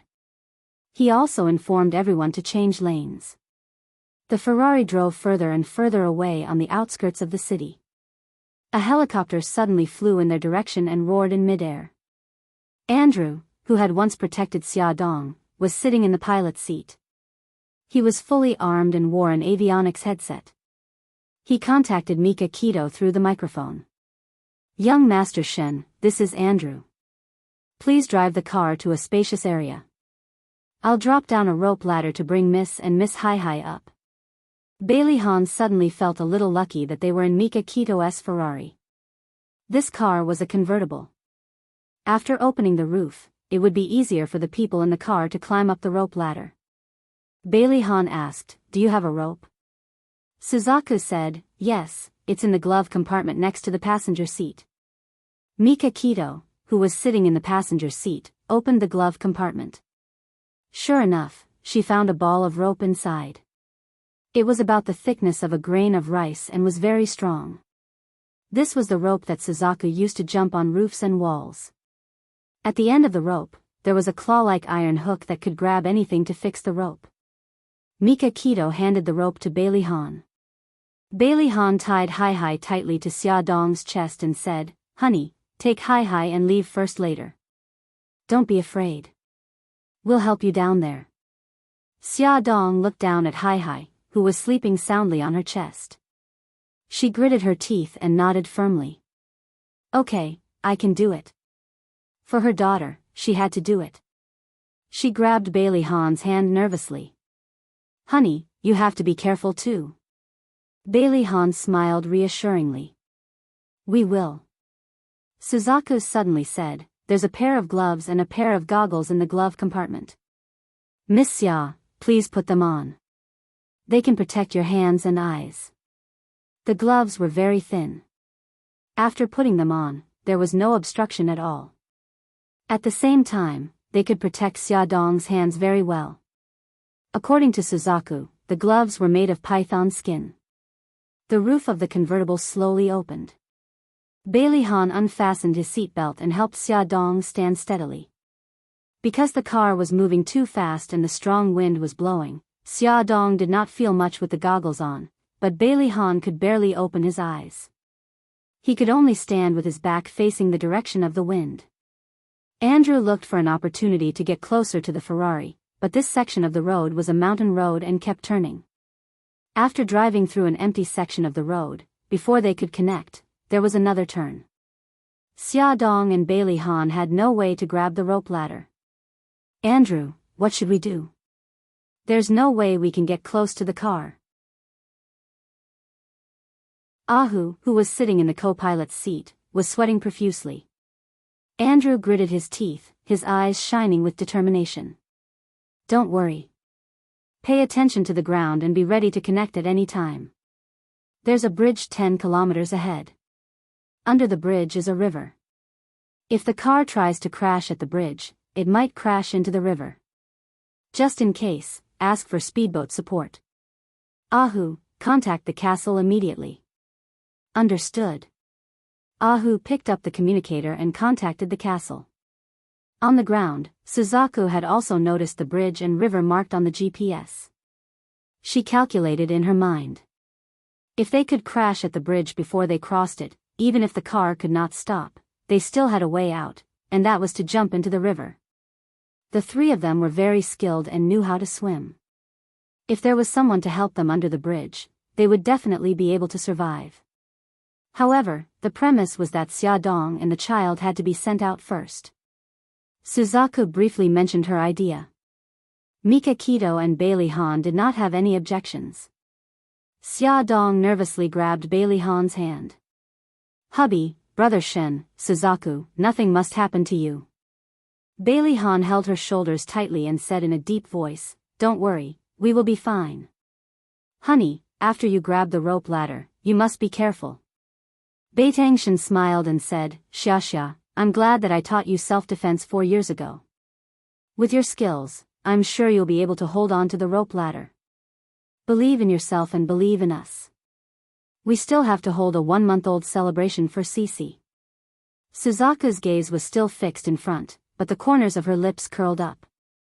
Miss Xia, there's something I've been hiding from you. When you were kidnapped and sold to the small mountain village, it was me and White Tiger who did it. I've always wanted to apologize to you. Miss Xia, I'm sorry. She gazed at Xia Dong through the rearview mirror. Her usually cold eyes were filled with apology. Attention, Songshu 566.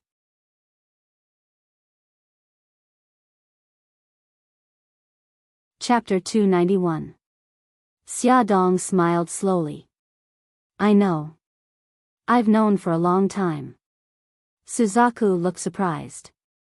Since you knew that I was the one who kidnapped you, why didn't you refuse when I was ordered to protect you? Weren't you worried that I would hurt you again? Xia Dong's smile became even brighter. I believe in Brother Shen.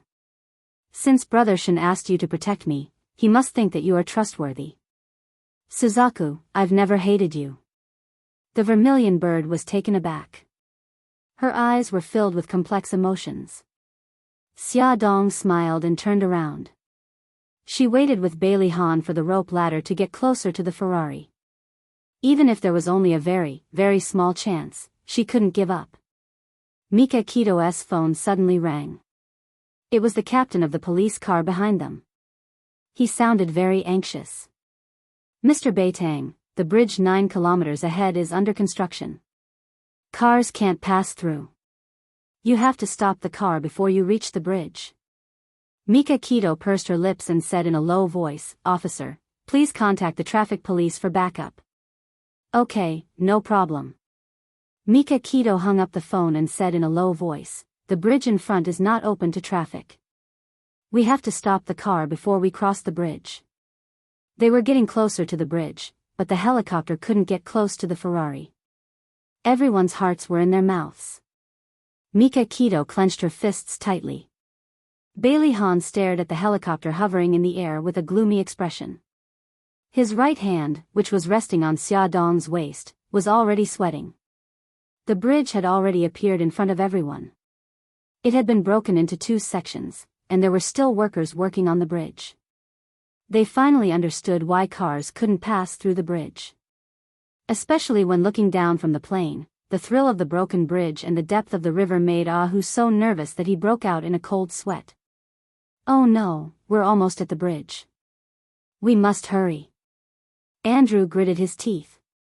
He grabbed the control lever with both hands and slowly pushed it down. Suddenly, the helicopter swooped down. The rope ladder swept towards the Ferrari due to gravity. "Quick, the rope ladder is coming." As they got closer and closer, Bailey Han ignored the speeding car and suddenly jumped up and grabbed the rope ladder. "Quick, honey, I got it." Xia Dong's heart raced. With Bailey Han's help, she grabbed onto the rope ladder with one hand. Bailey Han let go of the rope ladder and hugged Xia Dong's legs with both hands. He used all his strength to lift her up. "Honey, harder." Mika Keto leaned over from the front passenger seat to help Bailey Han support Xia Dong. Xia Dong used all her strength to climb up the ladder. She kicked her legs hard and tried to prop herself up. The 2 people standing in the car pushed her legs hard at the same time. Slowly, she was finally pulled out of the car by the helicopter. "Honey, hold on tight." Bailey Han watched as her body swayed with the rope ladder. His heart was about to stop. Xia Dong gripped the rope ladder tightly with both hands. The wind blew past her ears and messed up her long hair. Her long dress fluttered in the wind. She gritted her teeth and looked down at the ground. Bailey Han and Mika Keto stood in the back seat of the car and stared at her. They were too far away and she couldn't see their expressions. However, she knew that they were worried about her, just as she was worried about them. "Young madam, hang on. I'll pull you up right away." Ahu's voice came from above. Xia Dong's body was hanging in midair. Her arms were bearing all the weight of her body. At first, she could still bear it, but gradually, her arms became sore and numb. It felt as if they were about to break. The rope ladder was slowly retracted towards the helicopter. She gritted her teeth and held on. On the ground, Suzaku was ready to crash. "There's still 500 meters left. If the car doesn't stop at the bridge, we'll jump into the river." At this moment, they didn't know that someone was monitoring everything in real time through a listening device. In the villa, Holly sat on the sofa with his hands on his knees. His face was cold and his eyes were deep and sinister. He stared at the listening device on the marble table. The conversation inside the device could be heard in the empty room. Shui Ruyan walked in from outside. She was wearing sexy spaghetti strap pajamas. She crossed her arms and sat lazily on the armrest of the sofa. She said calmly, "You didn't press the remote control because you wanted to let Xia Dong and her daughter go, right? It's not too late to press it now." He didn't look at her.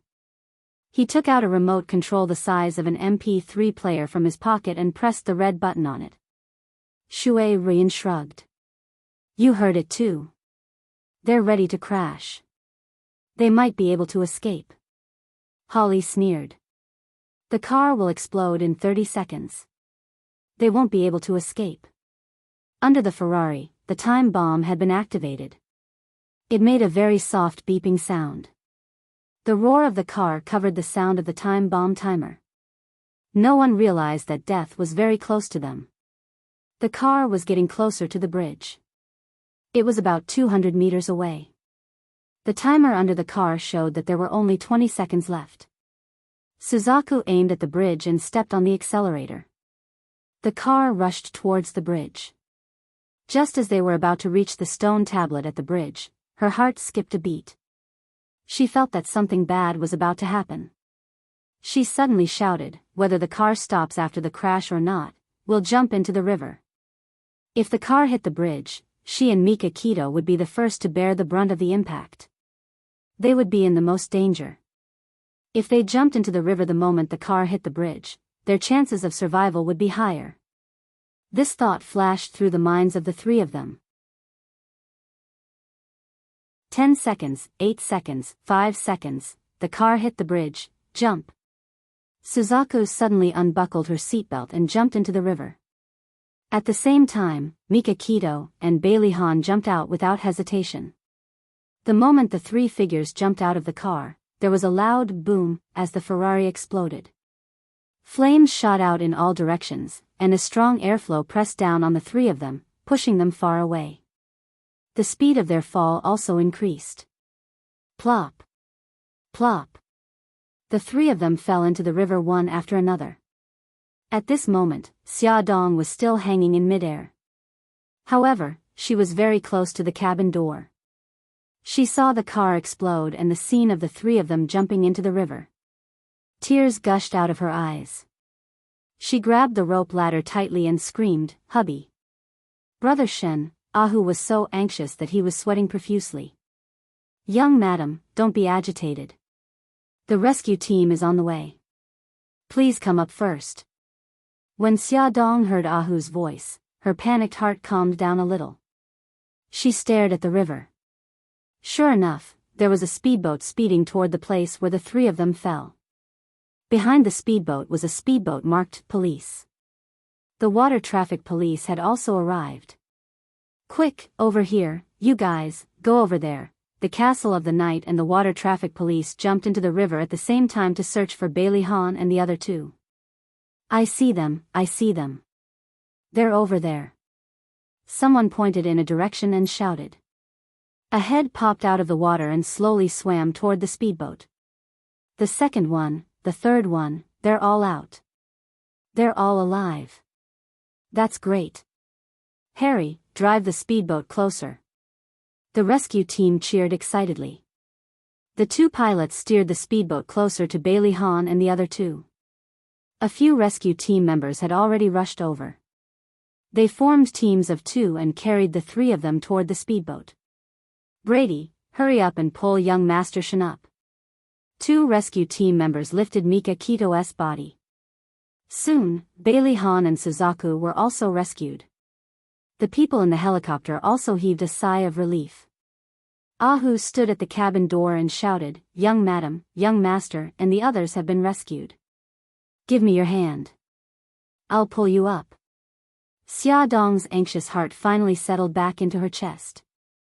She looked up and saw Ahu's familiar face. He reached out a hand and gazed at her.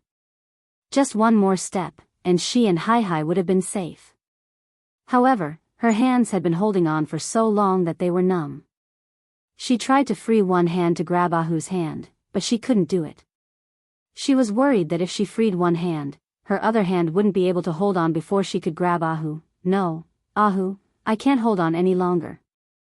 Xia Dong felt her body getting heavier and heavier. It felt like there was a 1,000-kilogram rock under her feet. Her abdomen also hurt a little. She guessed that she had pulled on her wound. "Young madam, don't worry. Move back a little. Be careful not to hurt Hai. I'll raise the ladder a little more." Xia Dong looked down at Hai. She was so small. She was like a soft little ball of meat lying on her chest. She couldn't let Hai get hurt. With this belief in her heart, a sudden burst of energy erupted from her body. She gritted her teeth and leaned back. When Ahu pulled the ladder up, she suddenly freed her right hand and grabbed the handle of the cabin door. "Ahu, hurry." Ahu hurriedly grabbed her arm and pulled her body, which was hanging outside, in. Xia Dong slumped in her seat. Her entire body was drenched in sweat, and her wet skirt stuck to her body. She looked up at Andrew, who was sitting in the front row, and asked while panting, "Andrew, how are Ahan and Brother Shen? Are they hurt?" Andrew connected to the Dark Knight family speedboat and asked about their situation. Then he said, "Miss, the three of them are slightly injured. They're very conscious now. Young master, please don't worry." Xia Dong was relieved. Fortunately, the river was deep and the three of them were skilled. They entered the water in the correct position, so their injuries were relatively light. Who handed her a jacket. "Young madam, please put this jacket on first." "Thank you." Xia Dong's arms were sore.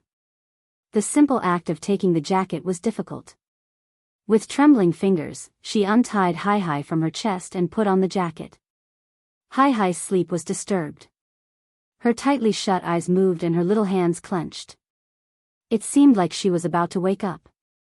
Xia Dong shook her arms gently and hummed softly. She leaned into her arms again and slowly fell asleep. Attention, Xinwu 799.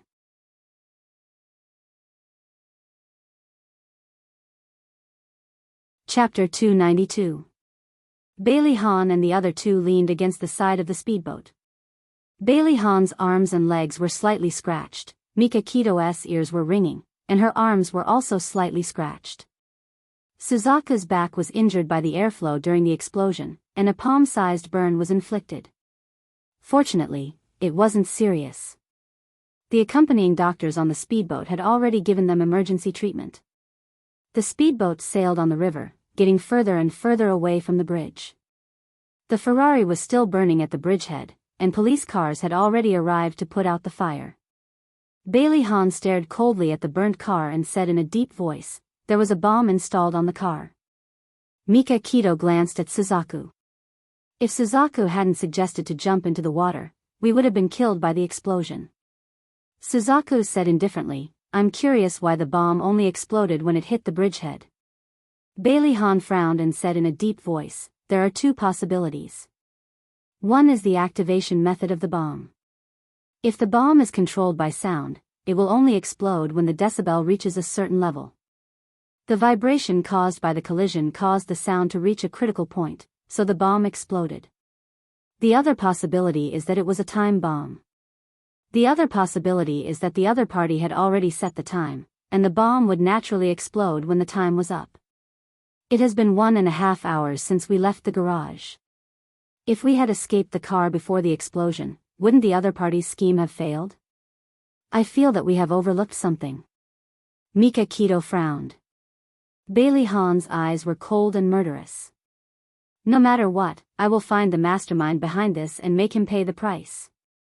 Mika Kito remained silent, but the murderous intent in her eyes was no less than Bailey Han's.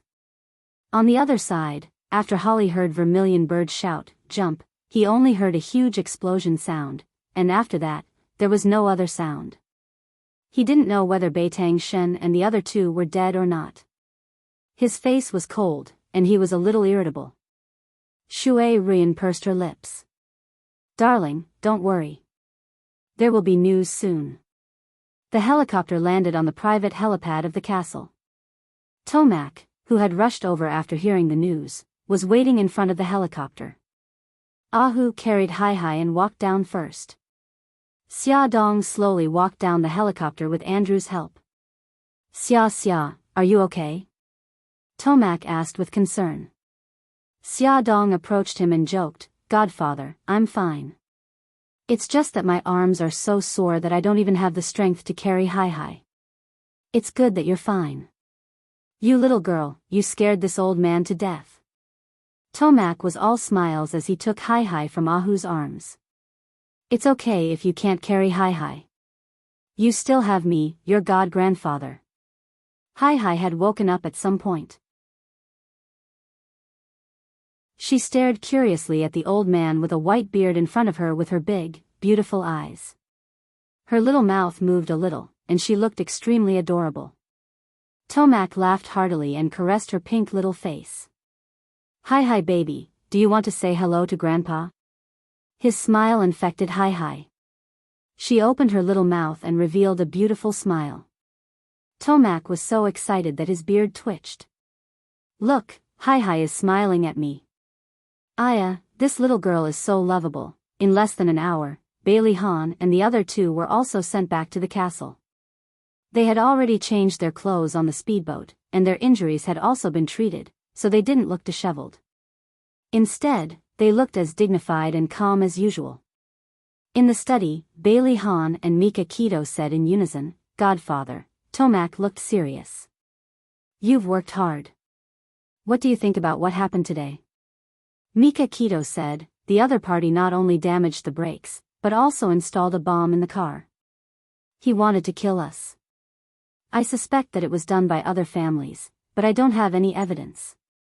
Bailey Han said, I've already sent people to the underground parking lot of the hospital to look for clues. In addition, the fragments of the bomb have been collected. Maybe we can find some clues. Tomac's eyes darkened.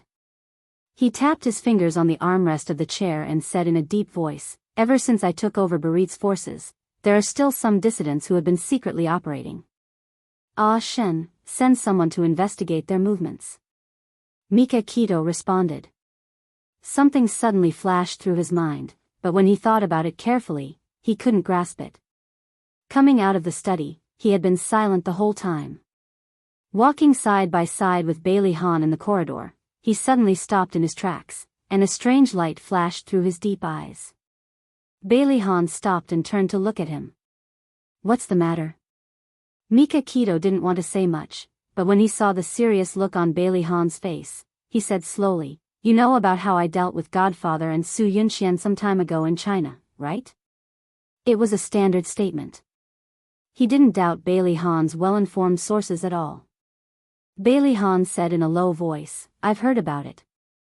Are they related to this matter? Mika Keto's eyes were cold. He said lightly, when I dealt with Su Yunxian, I found out that Su Yunxian has a backer, and her backer is related to the Italian mafia. Bailey Han's eyes darkened. You suspect that Su Yunxian's backer is behind this matter? Mika Keto sneered. After I found out that she has a backer, I've been investigating that person's identity. However, until now, I haven't found out anything, which means that the person is very powerful. Otherwise, he wouldn't be able to hide so well in the sphere of influence of the Anya family. Bailey Han frowned. Let me ask you, under what circumstances would you help a woman at the risk of exposing your identity? Mika Keto stared into his eyes, and the corners of his lips curved into a mocking smile. You know very well, don't you? It's either because I love her, or because it's profitable. Bailey Han touched his chin and said expressionlessly, Su Yunxian is already dead, but the person behind her is still so ruthless. Is it really because he loves her that he wants to avenge her? Mika Keto said lightly, it seems that you also think that her backer is behind this. Bailey Han didn't deny it. This is only one possibility. The dissidents that Foster Father mentioned are also very suspicious. Mika Keto looked at him and said, Bailey Han, let's work together to find that person. Bailey Han said lightly, this is also what I want to tell you. Okay, Mika Keto raised his hand, and Bailey Han also raised his hand. Their palms collided, making a crisp sound. There was the sound of the door lock turning, and Xia Dong suddenly stood up. The door opened, and Bailey Han walked in slowly with a warm smile on his face. Hubby, Xia Dong quickly ran over and hugged him tightly. Her eyes were filled with tears. Hubby, this is great. You're still alive, silly, I still want to be with you until we grow old. How can I die so easily? Bailey Han hugged her tightly, his chin gently rubbing against her hair. I really thought that I would never see you again. When I saw you jump into the river, I wanted to follow you. If it weren't for Cece, I might have really let you go. Song Yunxuan's eyes were filled with tears. Xia Dong choked and couldn't continue. Last time, he was shot in the head to protect her.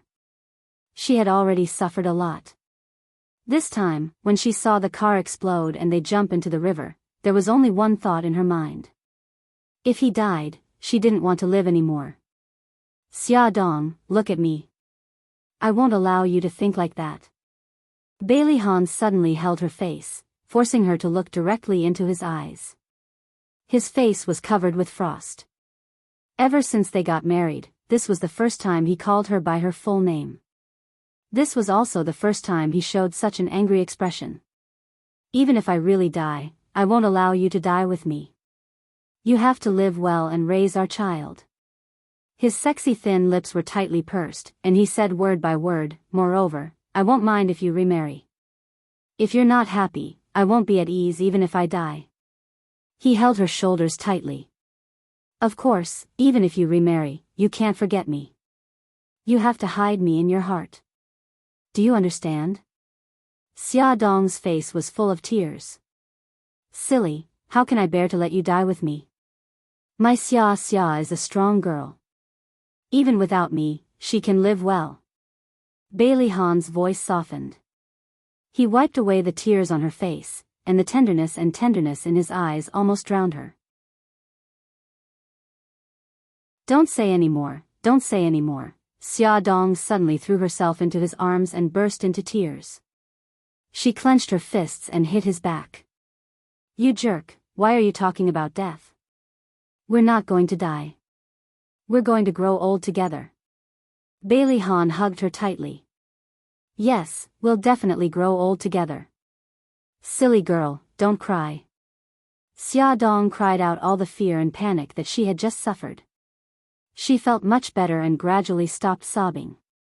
With his help, she sat on the sofa. He asked gently, do you feel uncomfortable anywhere? She rubbed her eyes in embarrassment. Other than my arm being sore, I don't feel uncomfortable anywhere. Really? Does your abdomen hurt? Worry appeared in his eyes.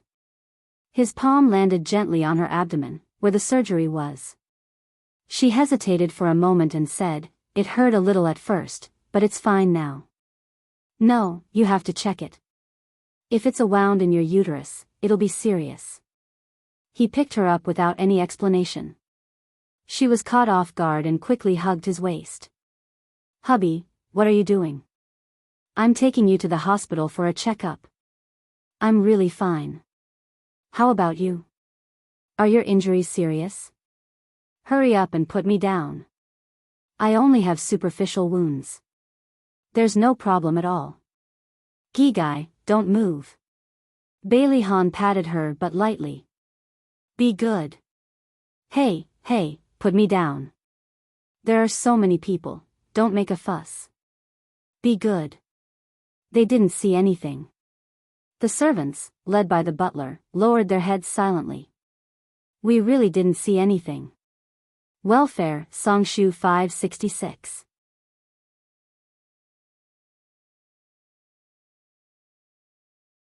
Chapter 293. Bailey Han carried Xia Dong and strode to a car. A servant came forward and opened the car door for them. He placed her in the back seat and got in as well. He instructed the chauffeur, drive to the hospital. Yes, Mississippi son-in-law. The car drove all the way to the hospital. After the examination, the hospital said that Xia Dong's wound was recovering well and there were no problems. After coming out of the office, Xia Dong poked Bailey Han's arm in amusement. Are you relieved now? He didn't mind at all and stroked her hair. Yeah, I'm relieved for now. She raised her eyebrows. Why is it temporary? His tone was tender. It takes at least half a year to recover from a C-section.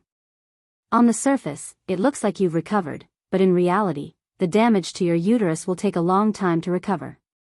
She hugged him. Hubby, don't worry. I'll be very careful in the future. He kissed her forehead. Honey, you've suffered. She smiled and shook her head. He suddenly sighed. I'm going to suffer too. She didn't understand. He whispered in her ear, we won't be able to sleep together for 100 days. Don't you think it'll be very hard? His hot breath tickled her ear. She coughed embarrassedly. Let's not talk about this here. He could tell that she was uncomfortable. He chuckled softly and didn't continue. He held her waist. Honey, are you tired? Let's go home and rest for a while. Xia Dong frowned. Hubby, I keep feeling that something's wrong. Bailey Han held back his laughter. What's wrong? Xia Dong looked at herself and then at him. Her eyes suddenly widened and she cried out, Hi. Where's Hi? Bailey Han couldn't hold it in anymore and laughed loudly. He hugged her and kissed her face. Honey, you're too cute. Why did you only think of Hi now? Oh my God, I'm so incompetent as a mother. I actually forgot about Hi. Boo-hoo. Xia Dong felt so guilty that tears welled up in her eyes. Honey, don't blame yourself. It's all my fault for taking you away so suddenly. Don't worry, Hi is with Godfather. Many people will take care of her. Hubby, I still feel very uncomfortable. How could I forget about Hi? Could it be that she really wasn't a good mother? Woo-woo, you're just too tired. Good girl, don't blame yourself anymore. He looked into her eyes seriously. In my eyes, you're the best mother in the world. Hubby, you really know how to comfort me. He ruffled her hair. Let's go to the castle in the afternoon and bring Hi home. We'll have dinner with foster father while we're at it. How about that? She smiled. Okay. After Bailey Han and the others returned safely to the castle, Holly received the news. He threw the eavesdropping device on the marble floor, and the antique vase closest to him also didn't escape the fate of being smashed to pieces. Damn it, they're so tough. Holly gnashed his teeth with hatred, and his eyes were bloodthirsty. Shu Ruyan couldn't tell whether she was more disappointed or happy. She said lightly, "We didn't kill them this time, but I'm afraid it'll be more difficult in the future." Holly suddenly turned his head and stared at her coldly. Bailey Han didn't die. Shouldn't you be happy? Shu Ruyan's nails dug into her palms, and a wronged expression appeared on her face. I've already said that I don't care whether he lives or dies. Why don't you believe me? If you hadn't been soft-hearted and wanted to let Xia Dong and her daughter go, they would have been. Are you blaming me? Holly suddenly reached out and pinched her chin with his slender fingers, and a dangerous light flashed in his eyes. Shu Ruyan gritted her teeth and stubbornly raised her cheek, but there was a faint fear in her eyes. I'm not blaming you. I'm just stating the facts. He stared at her eyes and raised his hand high. She closed her eyes in fear, and he suddenly clenched his hand, pushed her away, and got up. Shu Ruyan heard the footsteps go away, and she slowly opened her eyes. Her long eyelashes drooped, hiding the complicated emotions in her eyes. The study was a mess. The bookshelves were pushed aside, and books were scattered all over the floor. Shu Ruyan gently pushed the door open and saw Holly standing by the window with his back to the door. The sunlight shone on him through the white curtains, adding some gentleness to his cold back. She quietly walked behind him, stretched out her hands, and hugged him. He didn't move. Silence. After a long time, she said softly, "Do you still remember the first time we met?" He didn't say anything. She said softly, "At that time, I was still a dancer in the Royal Ballet Troupe. One night, I was on my way home from a party and was blocked by a group of hooligans. It was you, like a god descending from the heavens, who saved me." His body stiffened, and he said in a deep voice, "At that time, you were drunk, and I sent you home. You hugged me and called out Bailey Han's name." She caressed his waist with both hands and chuckled softly. "Did you fall in love with me long ago? That's why you slept with me while I was drunk. You're my first man." His stiff body slowly relaxed. "You were the one who grabbed my hand and didn't let go." She pouted. "Then you could have rejected me. I was drunk to begin with." He suddenly turned around and stared into her beautiful eyes, and his lips curled into a naughty smile. "Who asked you to be so beautiful? Anyway, I'm not at a disadvantage. You're annoying." She pushed him gently. He grabbed her hand and said softly, "Baby, I'm sorry. Sometimes, I can't control my emotions." "I know. I've never blamed you." She leaned her head on his chest and said in a lonely voice, "Holly, I only have you. If there comes a day when you don't need me anymore, you must tell me so that I can leave with dignity." He was silent for a long time, so long that her heart turned cold. She slowly left his embrace and turned around. However, he suddenly grabbed her wrist and pulled her back into his embrace. He pressed her head against his chest. "No, that day won't come." She chuckled. "Even if it's a lie, I'm still very happy." He lifted her chin with his slender fingers and saw her tear-stained face. However, there was still a smile on her lips. "Thank you." "Damn it." His heart actually ached for her. It's not a lie. As soon as he said that, he suddenly bent down and kissed her lips. Like lightning striking the earth, their lips and tongues were intertwined, and they couldn't be separated anymore. She put her hands on his neck. He carried her up and put her on the desk. The two of them kissed passionately. He rubbed her softness through the fabric while her slender fingers unbuckled his belt. His pants slipped. Her slightly cold fingers grasped his burning spot and slid slowly. His fingers also invaded her mysterious realm. Liquid flowed down from the desk. She looked at him seductively and pulled him closer to her. "Darling, do you want me?" He did as she wished. He held her slender waist and thrust forcefully. The sound of the desk shaking, the sound of bodies colliding, and the sound of lewd panting mixed together. Among the piles of books, they were playing out a primitive scene of love. Ah Bao, who was sent to the hospital's underground parking lot to investigate, quickly reported back to Bailey Han. The surveillance camera in the underground parking lot had been destroyed by a pistol. The security guards rushed to the underground parking lot after the alarm went off and saw a black Audi leaving quickly. Because it was too fast, the security guards didn't see the license plate number clearly. Bao also contacted the maintenance engineer at the Rolls-Royce 4S store and found out that the Rolls-Royce's fault was man-made. The person who did it was very skilled. If it wasn't for the expert, it was basically impossible to tell that it was man-made. Based on this clue, Bao used the information system of the Dark Knight family to investigate more than 20 names. These people were all experts in this field. Then, he investigated more than 20 people one by one to find the suspect. As for Mika Keto, he had personally communicated with the people from the Transportation Bureau to take away the bomb fragments and let the bomb experts in the Dark Knight family study them. The experts spent more than 3 hours to reassemble the fragments. After matching the images of the bomb with the system library, they made a shocking discovery. Young Master Shen, this bomb was developed by the Dark Knight family a few months ago. This type of bomb is usually smuggled to the Middle East countries. It's almost impossible to find it in Italy. Mika Keto's eyes suddenly narrowed and his face darkened.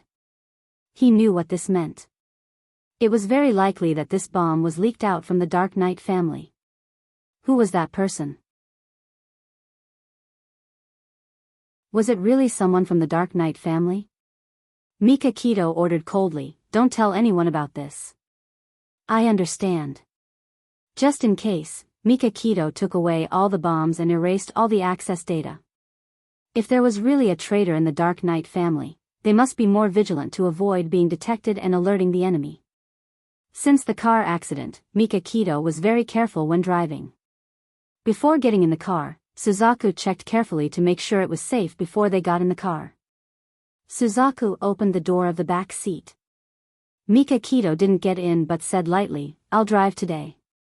Suzaku's eyes moved. "Why? Your back is injured." He glanced at her and walked to the driver's seat. "That's just a minor injury." She wanted to stop him, but he was already in the driver's seat. He looked at her with his deep eyes. "Get in." She closed the door of the back seat and sat beside him. He was the boss. She didn't dare to let the boss drive for her while she sat in the back seat. Mika Keto didn't say anything. He started the car and drove out of the old castle. The burn on her back was nothing to Vermilion Bird. In addition, she had already applied the ointment, so she wouldn't feel too much pain now. She leaned back in her chair and turned her head to look at the scenery outside the window. Her mood was temporarily soothed. Welfare, Hongcha 866.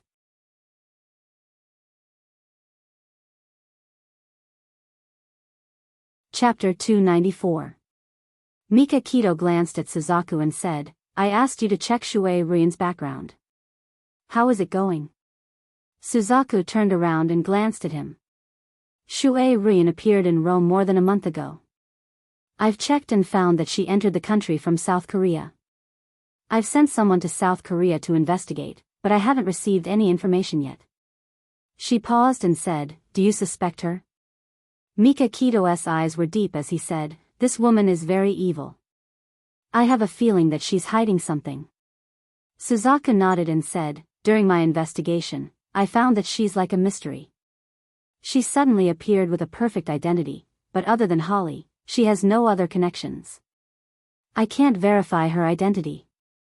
Mika Kito said coldly, she's very good at disguising herself. The phone suddenly rang, and Mika Kito pressed the answer button. It was a call from Jiang Dao. Boss, we found the whereabouts of Raphael's painting, Shao Woman in a Veil. The buyer is Earl Patrick from England. I'm on my way to England now. I think I'll be able to find out the seller's background soon. When Thunder was interrogated, he said that Jamie's men helped him dispose of the painting. If they could find out who sold the painting, they would be able to dig out Jamie's owner, and that person was Su Yunxin's backer. Mika Kito said in a deep voice, let me know immediately if you have any results. Yes. The next afternoon, Mika Kito received Jiang Dao's feedback. Earl Patrick had mentioned the seller's name. The seller was called Samuel Victor. According to Earl Patrick's description, Jiang Dao had asked a portrait simulator to draw a portrait of Samuel. After he took a picture, he sent it to Mika Kito through his mobile phone. Mika Kito immediately handed the portrait to Andrus and asked him to find a trustworthy brother to search for this person's whereabouts. Samuel Victor was also known as Franklin Delano. Franklin was a very famous art broker in the black market. All the works of art that passed through his hands were stolen goods. He was very tight-lipped and would not reveal any information about the buyer or seller. On the other side of the phone, Andrew said, Young Master Shen, I've already asked someone to bring Franklin to a secret villa. Are you coming over now? Mika Kito took her coat with one hand and walked out with her phone in the other. Tell me the address.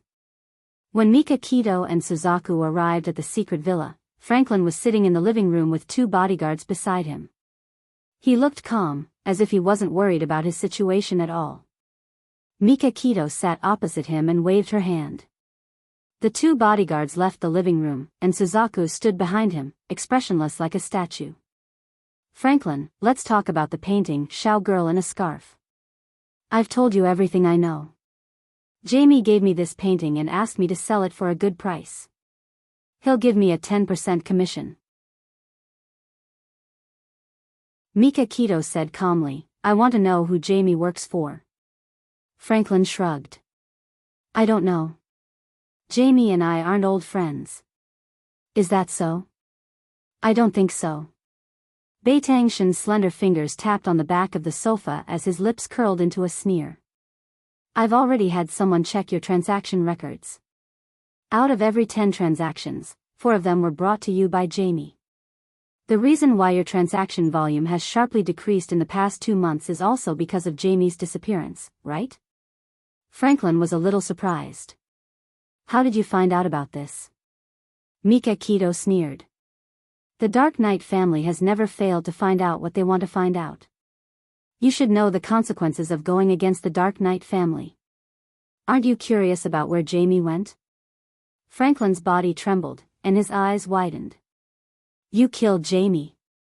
Beitangshan lazily leaned back, indifferently glanced at him, and said, in fact, he bit his tongue to commit suicide. Of course, if you don't want to tell me what you know, you can also choose to die like him. However, if that's the case, you won't be able to enjoy your 30 million worth of assets. Franklin's face changed, but he didn't give in easily. I only made deals with Jamie every time. He didn't mention anything else. Mika Kito sneered. Your memory doesn't seem to be very good. I wonder if you can remember if I invite your new girlfriend over for a cup of coffee. On the way to the villa, Mika Kito had read all of Franklin's information. Franklin's forehead was already sweating. No, this has nothing to do with Irene. Please don't make trouble for her. Beitangshan leaned forward and looked into his eyes seriously. He smiled and said, Franklin, let's make a deal. What deal? You just need to tell me who Jamie works for, and I can guarantee the safety of you and your girlfriend. A demon's smile was very seductive, especially when the demon forced a person into a desperate situation and used his smile to seduce people. Very few people could resist that kind of fatal seduction. Franklin hesitated for a moment and finally gave up his professional ethics for his lover. I once saw Jamie standing together with a QXL executive at a cocktail party.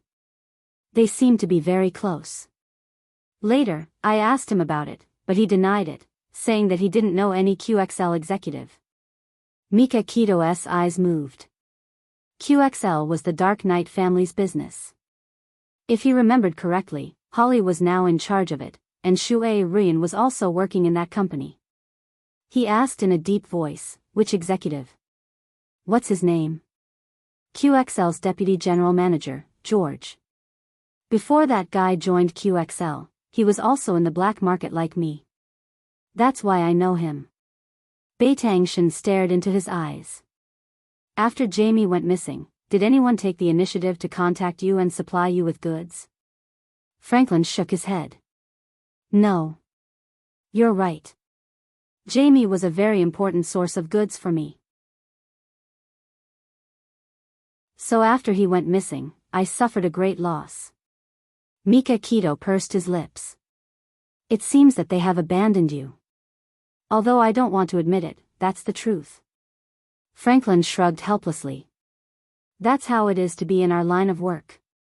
It's very risky. I've already told you everything I know.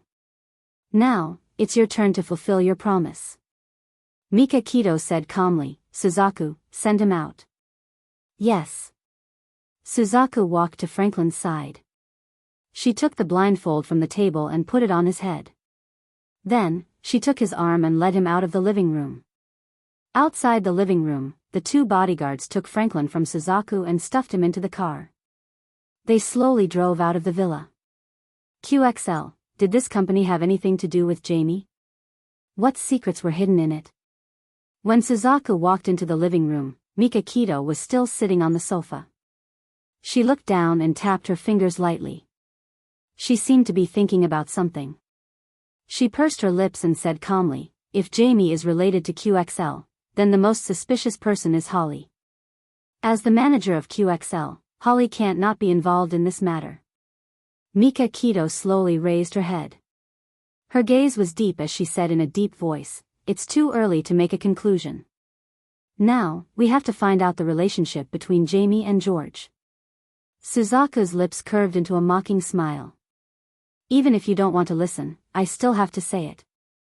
Holly is also a suspect in the car accident. Don't you think that your position in the Dark Knight family is too high and you're putting pressure on him? He has a motive to commit the crime." Mika Kito had considered this, but she didn't want to suspect it. However, where there was power, there was bound to be competition, suppression, and even destruction. When she proposed to help Holly, she had already expected that it would cause animosity between her and Holly. Was the mole in the family really Holly? 2 days later, Mika Kito's men were still following George and paying attention to his movements. Abeo made a breakthrough. In the process of investigating the suspects, he locked onto a man named Peter. Peter used to be a car mechanic. He had been in jail for stealing cars, so he knew cars very well. Abeo pretended to be a customer and offered a high reward for Peter to fix a car so that it wouldn't start properly. Under the temptation of a high reward, Peter readily agreed. After he damaged the car according to the agreement, the engineer who repaired the Rolls-Royce checked the fault of the car and confirmed on the spot that the fault of the two cars was the same. It was definitely done by the same person. Peter realized that he had been set up. He wanted to run away, but 3 men in black suits suddenly rushed over and subdued him. After a round of torture, Peter confessed.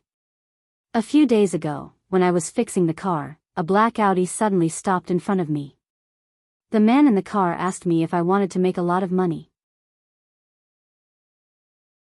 You know, I was short of money, so I agreed. The next day, the man told me to wait for him at the designated place with the tools. Then he drove me to the underground parking lot of the hospital and asked me to fix the Ferrari and the Rolls-Royce. He also installed a bomb and a bug under the Ferrari." "Why did you install a bug?" Abeo asked. "I don't know. It was my employer's order. I just followed his orders." "What's his name?" "I don't know. Do you still remember what he looks like?" I know how to draw. I can draw it for you, but you have to promise me that you won't kill me or hand me over to the police. Okay, I promise. But if you dare to fool me, I will never let you go. After some negotiation, Peter drew a portrait. He said, "That man looks very cold. He doesn't talk much. He is muscular and has scars on his arms. I suspect that he is a mercenary. Come and see." Hongcha 866.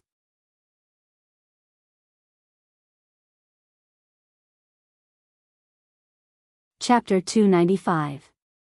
Peter's portrait was soon sent to Mikakito. Suzaku took a look at the portrait and frowned. "I think I've seen this person somewhere before. Let me think." She held the portrait with both hands and paced around the room with a thoughtful look on her face. Mikakito did not rush her and waited quietly for her answer. Nearly 3 to 4 minutes later, she suddenly stopped and a trace of surprise flashed through her eyes. "I remember now. When I was investigating Shui Ruyan some time ago, I saw this man opening the car door for her. At that time, his face was tilted to the side, so I couldn't see it clearly. But when he walked to the driver's seat, I saw his face clearly. It's really him. This matter is related to Shui Ruyan." Mikakito was shocked. He clenched his fists and stood up with a cold expression. "We must inform Bailey Han immediately and alert them." He was worried that Shui Ruyan would take the opportunity to do something bad to them. Vermilion Bird nodded. Just as she was about to call and tell Bailey Han about this matter, her cell phone suddenly rang. She glanced at the caller ID and quickly picked it up. She didn't know what the other party said, but her face became uglier and uglier. Finally, she revealed an expression of disbelief. "What's going on?" Mikakito asked after she ended the call. Suzaku frowned and said concisely, "Shui Ruyan is Su Yunxian." "What?" Mikakito was shocked. Something flashed through his mind and he sounded a little anxious. "You've already confirmed it?" "Yes. The person who was sent to South Korea said that he found out that Shui Ruyan had undergone plastic surgery. He used a lot of methods to find the doctor who did the plastic surgery for her. He also got a photo of her before the surgery from the doctor. The photo showed that Shui Ruyan and Su Yunxian are the same person." After a moment of shock, Mikakito quickly calmed down. His handsome face was terrifyingly gloomy. "Everything makes sense now. Su Yunxian turned into Shui Ruyan and appeared here to take revenge." Suzaku analyzed calmly. She couldn't have done it alone. After she entered South Korea, her only contact was Holly. Now, are you still willing to believe that Holly is innocent? Mikakito clenched his fists. He exuded a cold aura and his eyes were cold. "If Holly is really Su Yunxian's backer, I won't go easy on him. If Holly really did something to harm him and Xia, he would never forgive him." After Bailey Han learned about Shui Ruyan's true identity from the Vermilion Bird, he was also very shocked. His mind quickly flashed with the scenes of every meeting with Shui Ruyan, her speech, her actions, her expression. In the end, he couldn't help but admit that Su Yunxian's acting was too brilliant.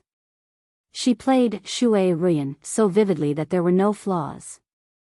After a short moment of shock, Xia Dong began to feel scared. She had thought that Bailey Han and Mikakito's attitude towards Shui Ruyan was strange. Now she knew how wrong she was. "Hubby, if Su Yunxian did something to Xiao Guai and Hai Hai. I can't imagine it. Don't think too much." Bailey Han hugged her and stroked her back. There was a cold light in his eyes. "Now that we know her true identity, we must strip her of her disguise. Didn't Brother Shen say that her bodyguard bribed Peter to plant a bomb and a bug under the car? I think it's very strange. She should hate me the most. If that's the case, why did she wait until Hai Hai and I escaped from the car before detonating the bomb?" Countless thoughts flashed through Bailey Han's mind. He stared into her eyes, wanting to say something, but hesitated. "Hubby, do you know something?" He moved the corners of his lips and said in a low voice, "Honey, I suspect that Holly is Su Yunxian's backer. I once heard from Mika Keto that Su Yunxian has someone behind her, and the person behind her is the Italian mafia. Now, all of this points to Holly. Xia Dong widened her eyes in disbelief. She grabbed his arm tightly and murmured, "Impossible. Holly is very good to me and the children." Bailey Han held her shoulders tightly. "Honey, the car exploded after you escaped because Holly couldn't bear to kill you and Hai Hai." Xia Dong shook her head and said anxiously, No, he's also very close to Brother Shen. Holly hates Mika Keto too much. How could they be close? It's just a show. How could that be? Because Mika Keto has threatened Holly's position. Godfather once said that he would announce a major decision at Hai Hai's 1-month-old party. This major decision has to do with Holly inheriting the family business. If Holly can't correct his mistakes within 3 years, he will be stripped of his right to inherit the family business, and Mika Keto will replace him to inherit the family business. Xia Dong's voice was dry. How did you know? Bailey Han said softly, Godfather once asked for my opinion on this matter. At that time, I suggested that Holly might fall out with Mika Keto because of this matter. Godfather said that this is also a test for Mika Keto and Holly to see which one of them is qualified to inherit the family business. Xia Dong's eyes were covered with a layer of mist. She bit her lip. I still don't believe it. Although Holly is playful, and unrestrained, he has always been very good to us. When I didn't know a word of Italian, he taught me patiently and even taught me how to ride a horse. As she spoke, tears fell from her eyes. On my birthday, he gave me a horse. He named the horse, Princess. He said that the horse was just like me, the princess of the Dark Knight family. She cried and shook her head. I don't believe it. I don't believe that such a gentle person would do such a cruel thing for power. Bailey Han hugged her tightly and stopped trying to persuade her. He knew how she felt now. She had already regarded Holly as her brother. She didn't believe that her brother would do anything to hurt her or the other family members. It was just like when he found out about Su Yunxian's true colors. He also found it hard to believe. After coaxing her to sleep, Bailey Han went to the study and called Mika Keto to discuss with him how to find evidence to expose Holly and Shui Ruian's true colors. George, this chess piece should be put to good use. George was a man in his 40s. He had gray hair and a big belly. He always had a smile on his face. There was a hidden light in his light green eyes, and he was also a lecherous man. This morning, he went to the cafe to buy coffee. There was a beautiful Asian woman in front of him in a long red dress. Her long hair fell over her shoulders, and the cleavage on her chest was faintly discernible. She was very attractive. She looked anxious and was negotiating with the clerk. I'm sorry, I really lost my wallet. I work in a company nearby. Can I send the money over later? The clerk said apologetically, I'm sorry, Mississippi.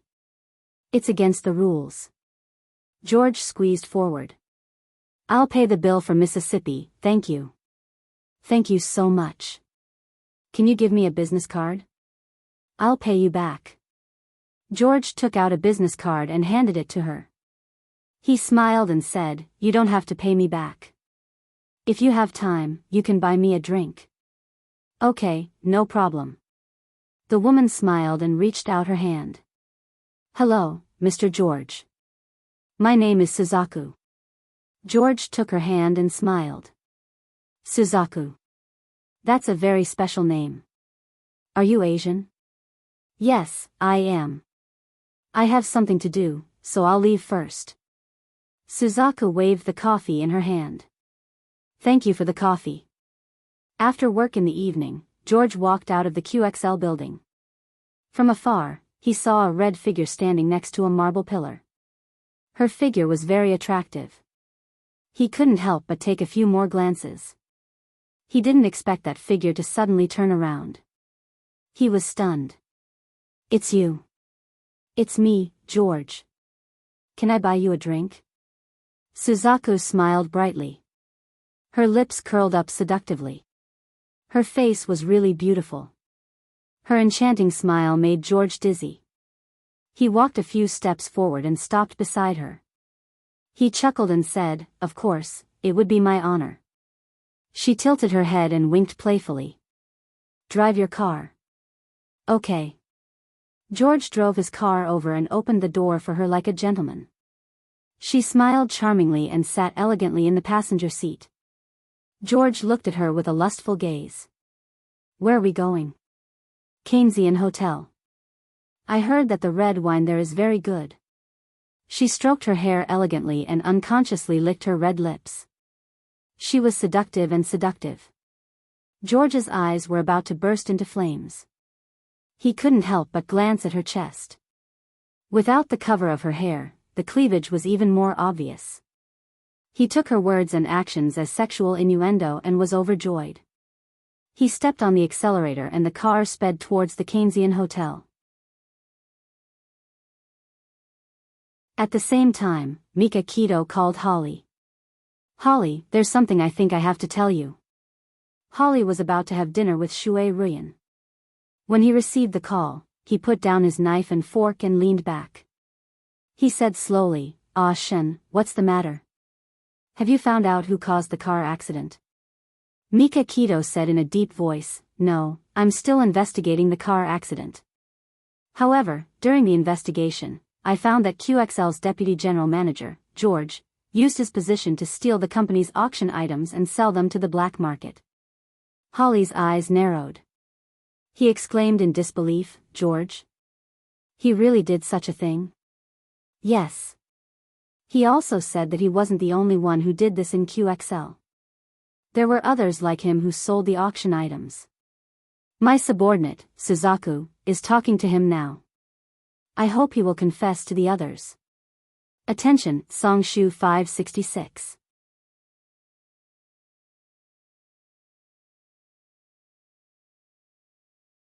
Chapter 296. Holly tightened his grip on the phone. His eyes were cold and his voice was filled with anger. Damn it. How could George do such a thing? Is Suzaku negotiating with him now? Where are they? I want to ask him face to face why he betrayed the family and the company. He's at the Keynesian Hotel. Holly, I hope you can calm down. Don't be impulsive. Suzaku had a hard time convincing him to confess. I know. Don't worry, Shen. Thank you for telling me this. I won't let anyone who betrays the company off. After ending the call, Holly hung up the phone angrily. Damn it. I knew that bastard George was unreliable. Holly grabbed his coat from the hanger and kissed Shui Ruyan's forehead. I'm going out. I can't have dinner with you. Shui Ruyan held his hand worriedly. Darling, don't worry. Maybe Mika Keto is lying to you. She's trying to make you panic. Holly said coldly. I have my suspicions too. That's why I have to go there personally to see if George has confessed. Be careful. Shui Ruyan didn't say anything else and walked him to the door. Holly sped all the way. When he arrived at the hotel, Mika Keto was already standing on the lawn in front of the hotel. He was wearing a black suit and stood tall and straight. Under the bright lights, he was as dazzling as a god in the night. Shen, why are you here? Holly walked quickly to him. Mika Keto smiled. I'm worried that you'll be too impulsive and mess things up. Holly smiled embarrassedly. You know me best. Let's go in. Mika Keto grabbed his arm. Don't be hasty. Suzaku had a hard time convincing George and promised him that she wouldn't hold him responsible. Only then did he agree to tell us the names of the others. If we go in now, he won't be willing to give up the names of the others. Holly tried to suppress the restlessness in his heart and smiled. Then what do you think we should do? Mika Keto pointed at the glass window not far away. Look there. No wonder he was standing here. As long as he turned a little, he could see the hotel lobby through the glass window. Vermilion Bird and George were sitting by the window, facing each other. Although he couldn't hear what they were saying, he could clearly see the serious expressions on their faces. In the hotel lobby, Suzaku and George sat facing each other. George's face was solemn, and even his habitual smile had disappeared. He asked in a deep voice, "Who are you?" Suzaku said coldly, "It doesn't matter who I am. What's important is that my gun is pointed at your chest right now. Let me ask you, did you work with the thieves to steal QXL's auction item and sell it to Franklin through Jamie to make a huge profit?" In the past few days of investigation, they found that QXL had been visited by thieves who stole a large number of auction items at once. Under the table, Suzaku held a gun in one hand and aimed it at George's chest. However, the people standing outside the glass window didn't see it. George's eyes widened. "How did you know? Before Jamie died, he already gave you up. He also said that Holly was behind all this. If you're willing to stand up and testify against Holly, I can spare your life." George was silent for a moment. "Do you think I'll believe you just because you say that?" "I won't betray Holly." Suzaku smiled. "George, I really admire you. For Holly, you're willing to bear the crime of betraying your family. But you didn't expect that in order to protect yourself, Holly planned to push all the blame to you." "No, that's impossible." Suzaku pointed out the window. "Look outside. You must know the man standing with Holly. Holly and Mika Kito are here to testify against you." On the other side, Holly was getting impatient. Although he could see their expressions, he couldn't hear their conversation. He shook his head and said, "No, I'd better go in and take a look. I want to hear George say the names of those traitors in person." Mika Kito patted him on the shoulder and smiled. "Holly, when will you change your temper?" George clearly saw Holly's irritable expression and how Mika Kito comforted him. George automatically took it as a form of comfort after shirking responsibility. George began to feel uneasy. If Holly really pushed all the blame to him, he wouldn't be able to forgive himself even if he died 100 or 1,000 times. He took a deep breath and said, "Okay, I agree to tell you everything." Just then, there was a rush of footsteps. Holly's tall figure strode towards them. George's back was to the door, so he didn't see him. Suzaku glanced at Holly out of the corner of her eye. She calmly put away the gun under the table and said, "Are you sure you want to tell me everything?" "Yes, I'm sure." "Very good." These two sentences just happened to fall into Holly's ears. He was already standing by the table, staring at George with an ashen face. "George, how dare you steal the company's collection?" George was shocked. His first reaction was to look at Suzaku. Suzaku shrugged and said, "He has already put the blame on you. Am I right?" George was irritated by her expression and stood up abruptly. "Holly, you know that I was following your orders. Damn it, how dare you frame me?" "George, you must be tired of living." Holly stared at George coldly. George was too familiar with that gaze. Every time one of Holly's subordinates made a mistake, he would stare at that person with that gaze and make him suffer. George knew very well that Holly was threatening him. George was tongue-tied and cold sweat broke out on his forehead. Mika Kito patted Holly's shoulder and said helplessly, "Holly, I know you. You would never do such a thing. Let's listen to what George has to say first. Don't scare him." Holly's gaze was still locked on George, but his lips curled up into a smile. "Ah Shen, fortunately, you understand me. George, go ahead and explain everything clearly. Don't let anyone misunderstand."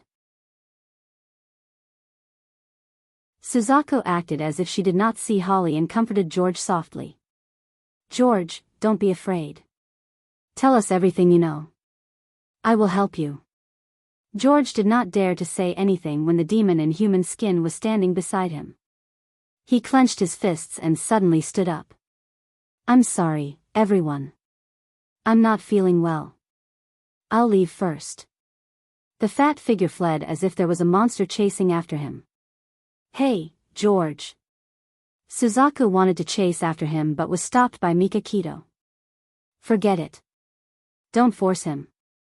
Let him calm down. We'll find a chance to ask him tomorrow." Suzaku sighed. That's the only way. Holly looked apologetic. I'm sorry. It's all because I was too impulsive. It's okay. He was hesitant to begin with. I just have to put in a little more effort. Suzaku smiled thoughtfully. Boss, Mr. Holly, please continue. She nodded politely and then walked out of the hotel. Holly glanced at her back and turned to look at Mikakito. He smiled apologetically. Shen, you won't blame me, right? Why would I? Don't take it to heart. Suzaku will find a way to pry open George's mouth. Mikakito smiled. Do you want to have a drink? Holly shook his head exaggeratedly. Forgive me. Ryan is still waiting for me at home. If she finds out that I'm drunk, she will shut me out. Mikakito chuckled. Okay, I won't force you. The two walked out of the hotel, chatting and laughing, and drove away in their respective cars. Mikakito glanced at Suzaku, who was sitting in the front passenger seat. Suzaku coughed and said, during my conversation with George, I was sure that Holly had something to do with the resale of the auction items. Unfortunately, George was so close to identifying Holly. Mikakito pursed her lips and said calmly, It's okay. At least, we are sure that Holly has something to do with this. I know him. He will never let George go. Send someone to keep an eye on them. Mikakito was not the only one who knew Holly. George knew him too. George knew that Holly would not let him go, so after he fled home in a panic, he immediately packed his luggage and planned to escape Rome overnight. However, he was still one step too late. The moment he stepped out of the house with his suitcase, the assassin hidden in the dark aimed his gun at him and was about to pull the trigger. Suddenly, the assassin felt a sharp pain in his calf. Something had drilled into his leg. He couldn't stand still, and his body swayed. The bullet that he fired also deviated from its fixed trajectory. Be careful. George had just taken 2 steps when someone jumped out of the bushes and pushed him to the ground. George's chubby body fell to the ground, and he grimaced in pain. He thought that he had encountered Holly's assassin and struggled with all his might. The man on top of him said in a low voice, Don't move. I'm here to protect you. George immediately stopped struggling, and the man dragged him to hide behind the bushes. The assassin sent by Holly dragged his leg, which was shot through by a bullet, and raised his gun to look for traces of George. Blood stained his trousers and left a trail on the ground. Pucci, another bullet shot into his other leg. Quick, catch him. 2 black figures suddenly ran out from behind the tree and subdued the assassin in a few moves. The assassin still wanted to struggle, but he was hit on the back of his head and fainted. At this time, Jiang Dao walked over with George. Get him into the car. George, you come with me. After getting into the car, George saw the assassin's face in the dim light. He was indeed sent by Holly. The group returned to Mikakito's place. George didn't hesitate to tell him everything he knew about Holly's crimes after saving his life. Even in his dreams, Holly had never imagined that Beitangshen's purpose in luring him to the hotel wasn't to have George identify him on the spot, but to arouse his desire to silence George. Thus, Beitangshen was waiting for him. Beauty novel, Hongcha 866.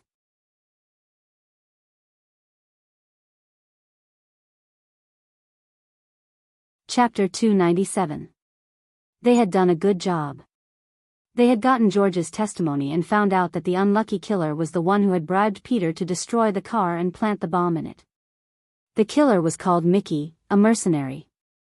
He was also Holly's best bodyguard. It was not hard to explain why Holly would ask him to do the dirty work of silencing people. Mickey had a strong mental fortitude. After he was arrested, he did not say a word, let alone testify against Holly. Suzaku glanced at Mickey, who was imprisoned in the iron cage, and asked Mikakito's opinion. Should we torture him?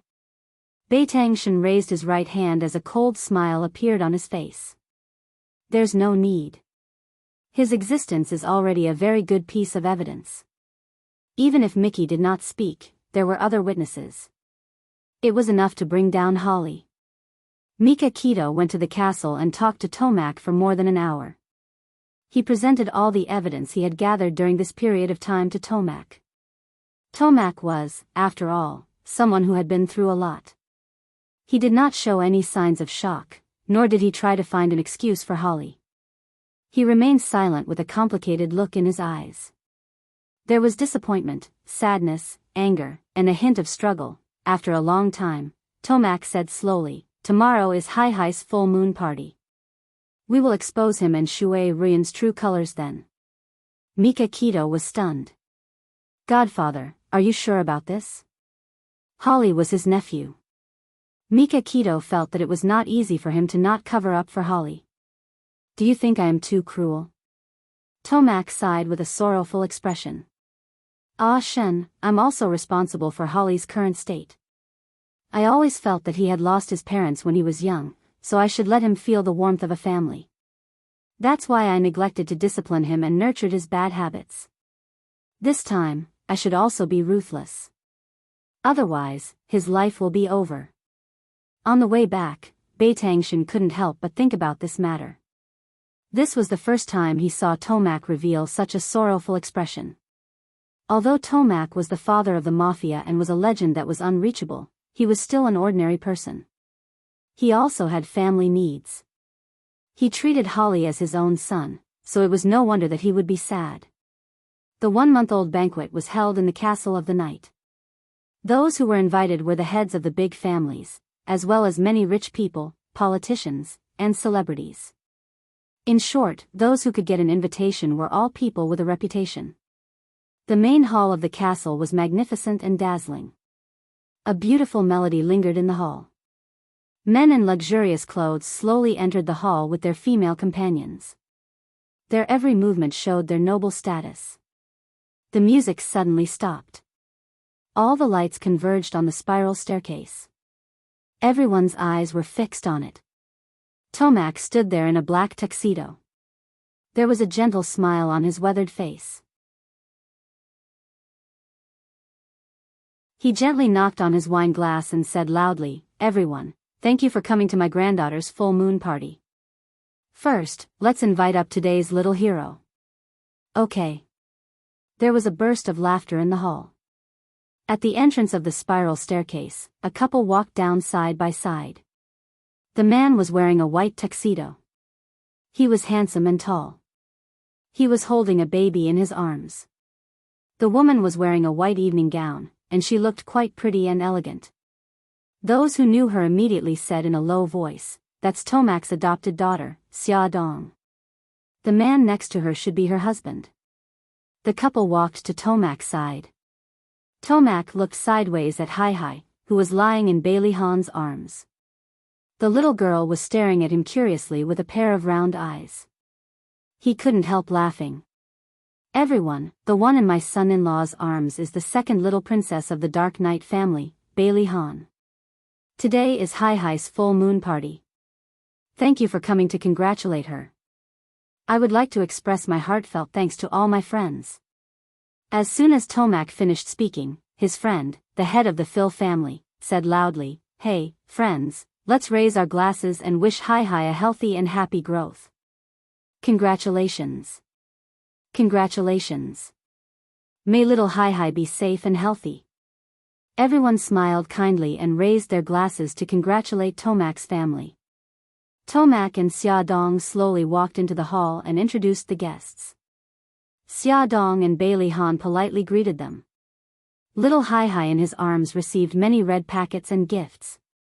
The head of the Phil family, Sam, was the most direct. He put a diamond bracelet on little Hai-Hai's wrist and pinched Hai-Hai's pink cheeks happily. "Little girl, how about you be our little Ian's wife in the future?" Ian was Sam's favorite grandson. He had just turned 2 years old. Tomac deliberately blew his beard and glared. "Why? Hai-Hai is still so young, and you're already planning to kidnap her into your family. Are you declaring war on me? I say, old man, are you itching for a fight with me again?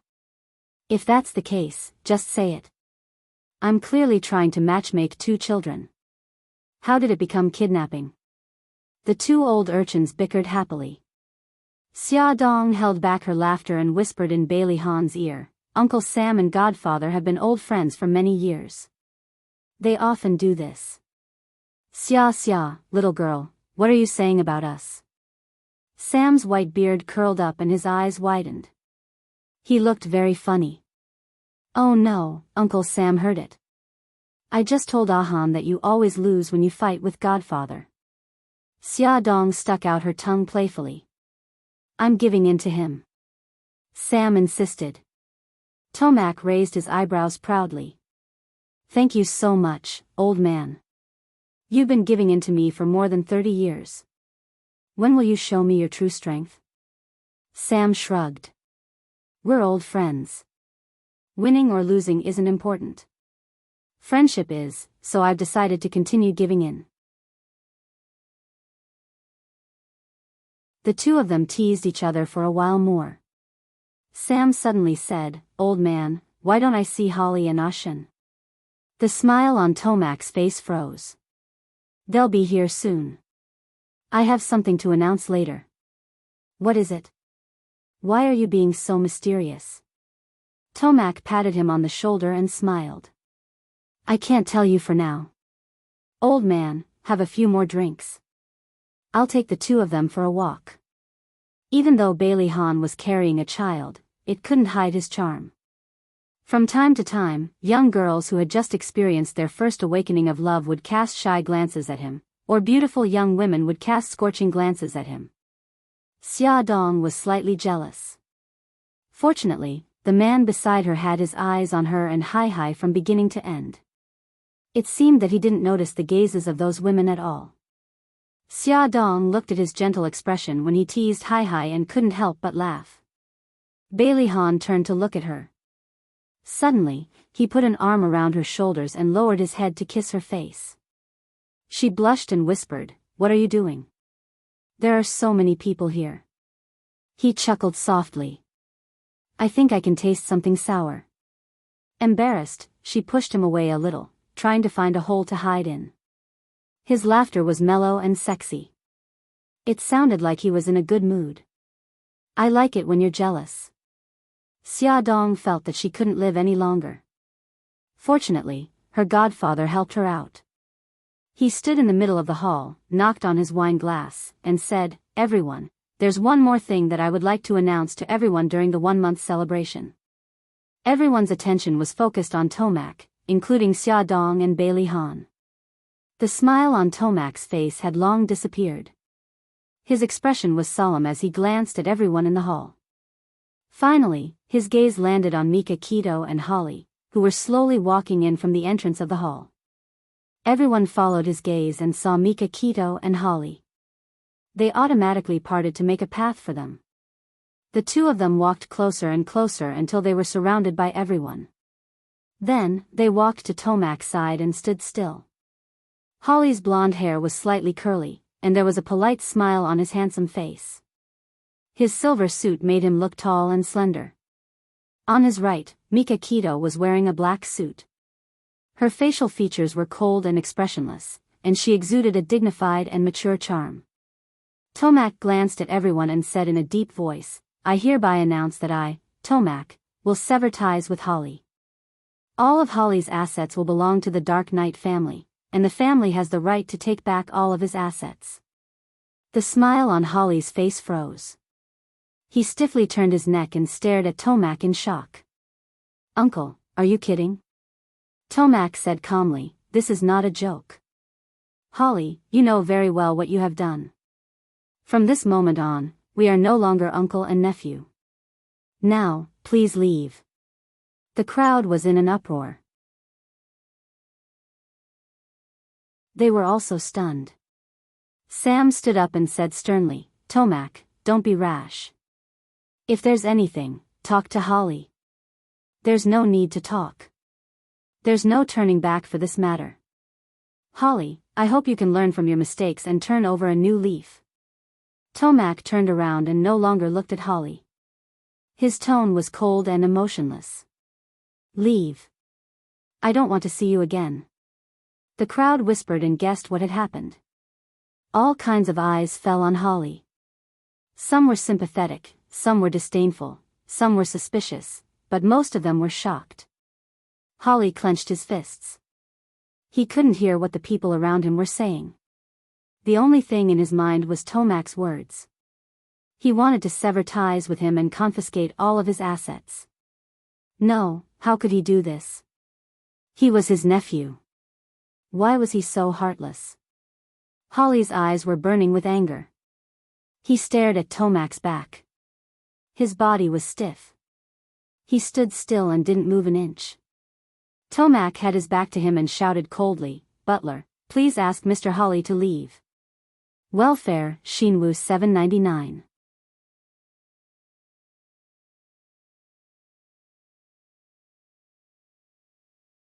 Chapter 298. Xia Dong was shocked. She could not believe what she had just heard. When the butler led the bodyguards in and grabbed Holly's arms, she finally reacted and rushed out. Bailey Han wanted to hold her back, but she pushed him away forcefully. Xia Dong rushed to Tomac and said anxiously, "Godfather, you can't do this. You can't treat Holly like this." Tomac's Adam's apple bobbed and he said in a low voice, Xia, don't get involved in this matter." "No, Godfather, Holly is your nephew. You can't treat him like this. Is there a misunderstanding?" Xia Dong looked at Mika Keto, who was expressionless and silent. She said anxiously, "Brother Shen, say something and plead for Holly." Mika Keto's thin lips moved slightly and she said indifferently, Xia, since Godfather has decided, let's do as he says." "Mika Keto, you bastard. It's all because of you." Holly could no longer suppress his anger. He kicked away the bodyguards who were holding him and pounced on Mika Keto. "Mika Keto, you hypocritical bastard. I'm going to kill you." Holly's right hand reached for his waist out of habit. Bailey Han's heart tightened and he hurriedly pulled Xia Dong behind him to protect her. The others also stepped back, afraid that Holly would accidentally hurt them. Only Tomac and Mika Keto remained standing in the distance with cold expressions. Damn it. Holly did not touch the pistol, because when the bodyguard approached him, he had already taken away his weapon when he was unprepared. He had already lost his head due to anger. His punches and kicks were filled with fierce killing intent. Beitangshan responded calmly and began to fight with him. Mika Keto held his arms and said coldly, "Holly, if you continue to cause trouble, you'll only embarrass yourself more. Beitangshan, all of this is your fault. You took away everything that belongs to me, I will not let you off." Holly's eyes were spewing fire, and his killing intent was wreaking havoc. He suddenly attacked and punched Beitangshan's chest. While dodging, Beitangshan kicked sideways, hitting Holly's abdomen. Holly held his abdomen in pain and stared at Beitangshan with eyes filled with hatred. Tomac suddenly shouted, "Enough. Someone, hurry up and drag Holly out of here." 3 or 4 bodyguards rushed up and spent a lot of time subduing Holly, who was trying to resist. The bodyguards dragged Holly out of the hall. Holly did not give up and shouted hysterically, "Uncle, why are you doing this to me? Why?" Tomac's face turned ugly. He clenched his fists tightly and tried to suppress the anger in his heart. This bastard still did not know how to repent. "Why are you doing this to me? Don't you remember what you promised my father? You said that you would take good care of me." Holly was dragged out and kept turning back to roar. Tomac's face was ashen. He suddenly shouted, "Stop." The bodyguard stopped. Holly thought that there was a chance for a turnaround and quickly pleaded, "Uncle, no matter what misunderstanding there is between us, please give me a chance to explain." "Good, very good. I'll give you a chance." Tomac's voice was bone-chilling. "Let me ask you, did you steal QXL's collection and sell it to the black market? Did you get someone to destroy Ahan and Ushan's car and plant a bomb under Ushan's car?" Tomac's continuous questioning was powerful and resonant. It was like a bomb exploding in the empty hall, shocking everyone. Holly denied it. No, I didn't do any of these things. I've been wronged. Tomac's eyes were filled with disappointment. Things had already come to this point, but Holly still refused to admit his mistake. Ah Shen, take out the evidence and convince him. Those who attended the banquet in the hall were all influential people. Tomac wanted to save some face for Holly, but since he refused to repent, Tomac wanted to expose him in front of everyone so that he could no longer quibble. Mika Keto was already prepared. She waved her hand, and Abayo and Jiang Dao each walked into the hall with a man in tow. Peter was caught by Abayo, and Michael was caught by Jiang Dao. Peter pointed at Mickey's nose and said, "This is the man who paid me $1 million to destroy 2 cars and install a time bomb under the Ferrari." Tomac said coldly, "Michael is your bodyguard. Weren't you the one who ordered him to do all these?" Holly was about to say something, but George, accompanied by Suzaku, stepped forward. He didn't dare to look directly at Holly's angry eyes and said submissively, "Sir, I can testify that it was Holly who ordered me to sell the company's auction items to the black market. This is my account book for the past few years." George took out a small account book from his chest, bowed, and handed it to Tomac respectfully. Tomac flipped through the account book and stared at Holly coldly. "It's clearly recorded in black and white. What else do you have to say now?" Holly's face turned pale. He gritted his teeth and said, "I admit that I ordered George to do those things, but I didn't order Michael. I had nothing to do with the car explosion." Mika Keto suddenly said, "Do you mean that Michael didn't collude with Peter to kill me and Bailey Han under your order?" "Yes, that's right. I didn't know about it at all. It was Michael's personal behavior," Holly said firmly, pushing all the blame to Michael. Although Mickey was employed by Holly, he had a strong sense of honor. He obeyed all the orders. No matter if it was killing or arson, he would keep his mouth shut. Even if he was tortured, he wouldn't reveal anything about his employer. However, he would never allow others to frame him. Thus, his cold face had a subtle change. Mika Keto noticed it and sneered, "Holly, Michael was very loyal to you. Even after he was caught by us, he didn't say anything bad about you. However, you pushed all the blame to him. You've gone too far. I didn't order Michael to do those things. Why should I admit it? As to whether he did it himself or not, you should ask him." Holly didn't care about Michael's feelings at all. He still insisted that it was all his fault. Mika Keto's deep eyes fell on Michael as she said coldly, "Michael, how long are you going to cover for him? Are you going to atone for his crime? Let me remind you that he has no money now. He may not even be able to pay you your previous employment." Holly said loudly, "Michael, be careful with your words. Don't frame me." Michael couldn't restrain himself anymore. His cold eyes suddenly turned to Holly. "You don't deserve my protection.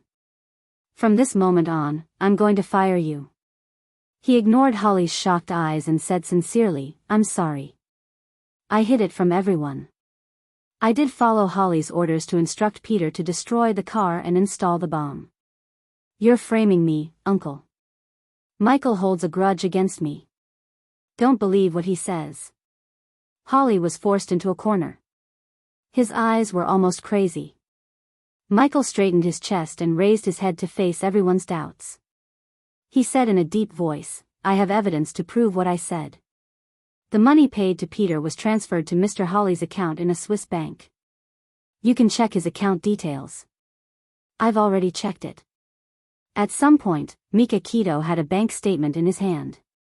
He raised the statement in his hand and said, "You can take a look. On the day of our car accident, there was a remittance of 1 million yuan to Peter's account." Everyone was in an uproar. It was clear who was right and who was wrong. Xia Dong's legs went weak and she almost fell. Bailey Han supported her with one hand. He felt sorry for her.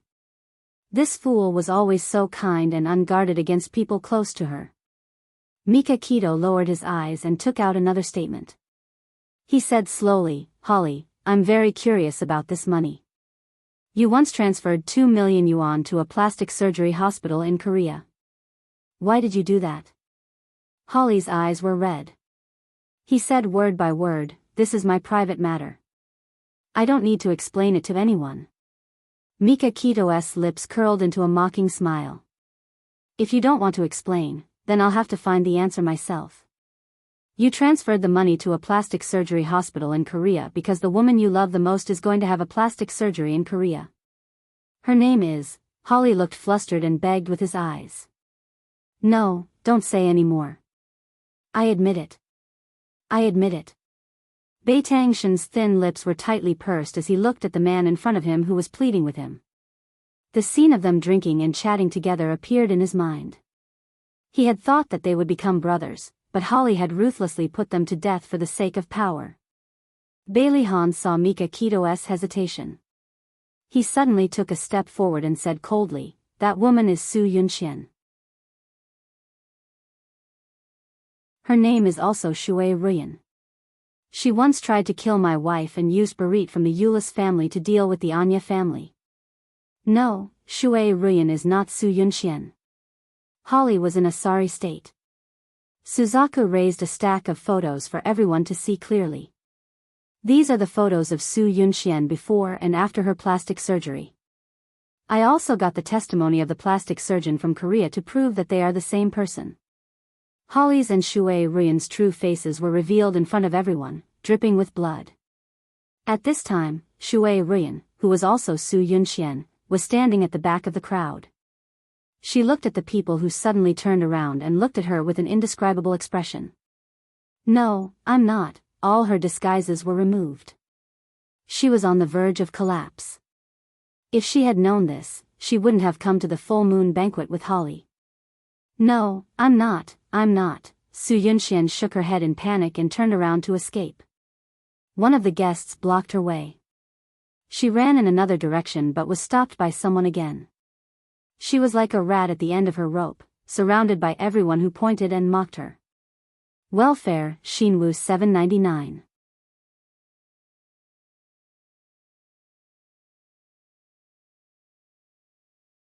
Chapter 299. Su Yunxian knew that she was done for. Holly was also done for. She slumped to the ground and raised her head to look at the indifferent faces around her. Their disdainful gazes were all too familiar to her. In a city, she was driven into a corner by all the scandals and could only come up with the idea of faking her death, intending to change her appearance and start over again. However, she still fell into the hands of Bae-tang Shin. She hated it and could not accept it. Su Yunxian's tears flowed out of her eyes. A beauty was indeed a beauty. Even when she cried, she was still beautiful enough to move people's hearts. However, no one pitied her because everyone had seen through her ugly appearance. The farce ended just like that. Tomac was mentally and physically exhausted. He did not want to look at Holly and Su Yunxian anymore. He turned his back to the crowd and waved his hand. Drive them out. Holly's originally high-spirited face was stained with a layer of gray. The bodyguards dragged him and Su Yunxian out of the manor's gate. All their bank cards and credit cards were suspended. Their cars and villas were confiscated. They no longer had a place in the company. In an instant, they had gone from being billionaires to penniless paupers. Today was supposed to celebrate Hai-Hai's 1-month-old birthday, but we ended up making a fool of ourselves. Please forgive us. Tomac sincerely apologized to the guests. We're all old friends. You don't have to be so polite. That's right. Please don't take it to heart. Everyone comforted Tomac. Although the banquet was somewhat affected, fortunately, there were some guests who were good at livening up the atmosphere. Everyone soon became lively again. Bailey Han glanced at his listless wife and whispered, "Honey, you're tired. Take Hai-Hai upstairs and rest first." Xia Dong was in no mood to entertain guests because of what happened to Holly. She forced herself to cheer up and bid farewell to Tomac and Mika Kito. She took her daughter from Bailey Han's arms, and the mother and daughter quietly returned to their room through the back stairs. After returning to the room, Xia Dong put the sleeping Hai-Hai into the crib and asked the nanny to take good care of her. Xia Dong unknowingly walked to the observation deck of the castle. Through the binoculars, she looked into the distance and saw Holly and Su Yunxian still hugging each other tightly at the entrance of the manor. After an unknown period of time, they finally let go of each other and left the manor hand in hand. They no longer had a car and were penniless. How were they going to leave this place? Xia Dong's mood was very complicated. She watched for a long time until the two figures completely disappeared from her sight. Then she put down the binoculars and sat on the chair in a daze. Her mind was in a mess. Holly was Su Yunxian's backer. So every time Su Yunxian hurt her, Holly knew about it, right? How could he be so cruel? On one hand, he was very gentle to her. On the other hand, he helped Su Yunxian hurt her. How could he trample on her trust in him? Xia Dong was angry and sad. She didn't know how long she had been sitting on the rooftop. It was only when Bailey Han came up that she found out that the banquet had already ended. Cece had also woken up and the nanny was taking care of her. He thought that she had disappeared and was so anxious that he was sweating profusely as he searched everywhere for her. "I'm sorry, honey." She lay in his arms, feeling very depressed. "Don't do this again in the future. Godfather has asked all the servants to look for you." Bailey Han kissed her forehead. "You've worried me to death." "I'm sorry." She blinked and tears fell down. "I'm just not in a good mood. I want to be alone for a while, I know. Okay, don't cry. It's windy here. Let's go back to the room, okay?" His voice was gentle and warm to her hurt heart. His slender fingers wiped the tears from the corner of her eyes. "Do you want to walk by yourself or do you want me to carry you?" "Carry me." She rubbed her nose, which turned pink. She stretched out her arms as if she was being shameless. "Okay, I'll carry you." He rubbed her hair and turned around. He squatted in front of her and spread his arms behind his back.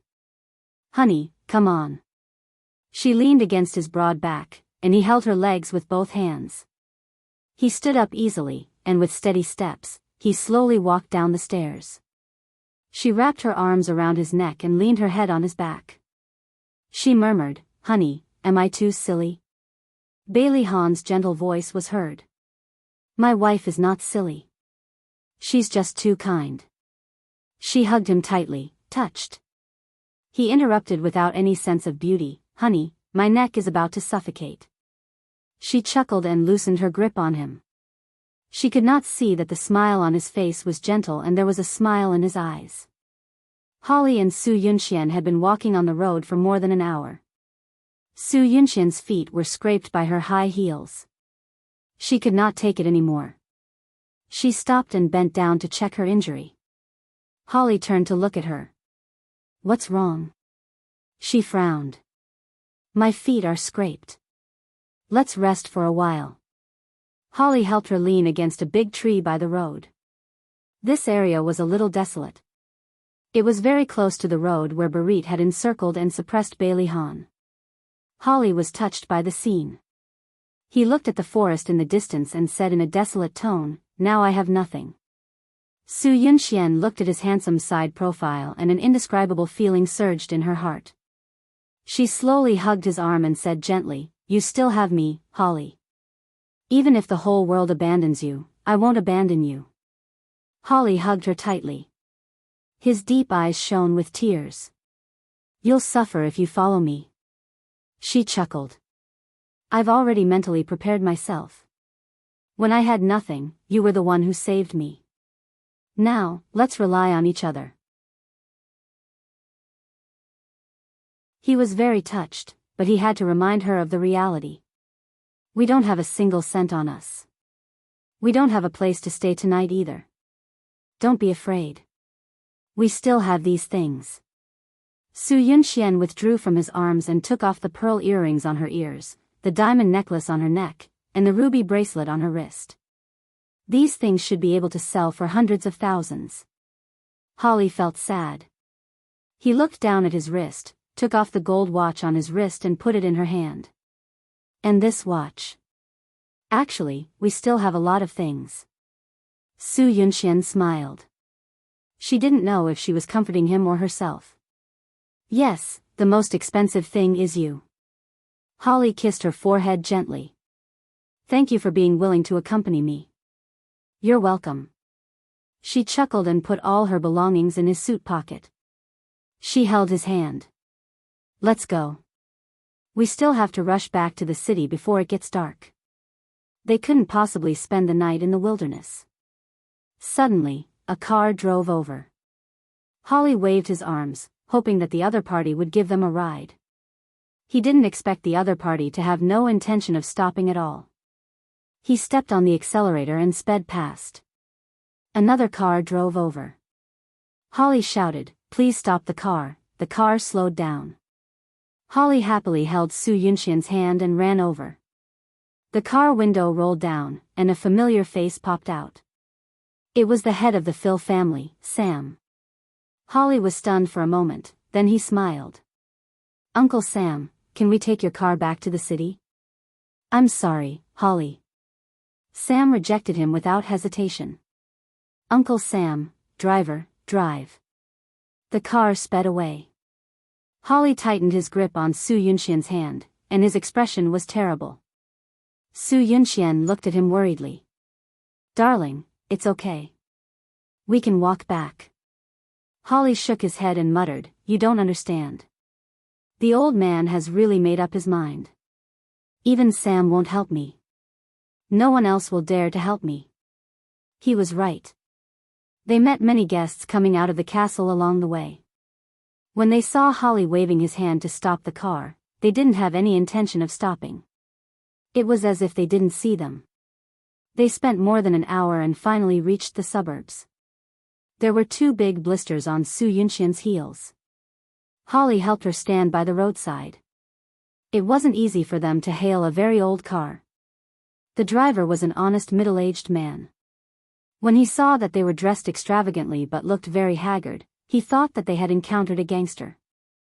Su Yunxian made use of his sympathy to admit that they had encountered a gangster. "Sir, can I trouble you to send us to the city?" "Of course. I happen to be going to the city too." The driver was kind and agreed to take them to the place they had mentioned. There were many antique shops in the area where they got off the car. Su Yunxian asked for Holly's opinion and sold the pair of pearl earrings for 10,000 euros. The two rented an apartment. It wasn't very big. It had 2 bedrooms and 1 living room. However, it was fully furnished and the surrounding environment was good. They couldn't ask for too much when they were short of money. The other jewelry was sold for a total of 500,000 euros, which was not a small amount for the 2 of them. However, the 2 of them were used to living a luxurious life and suddenly became poor. They couldn't adapt for a while and spent money like usual.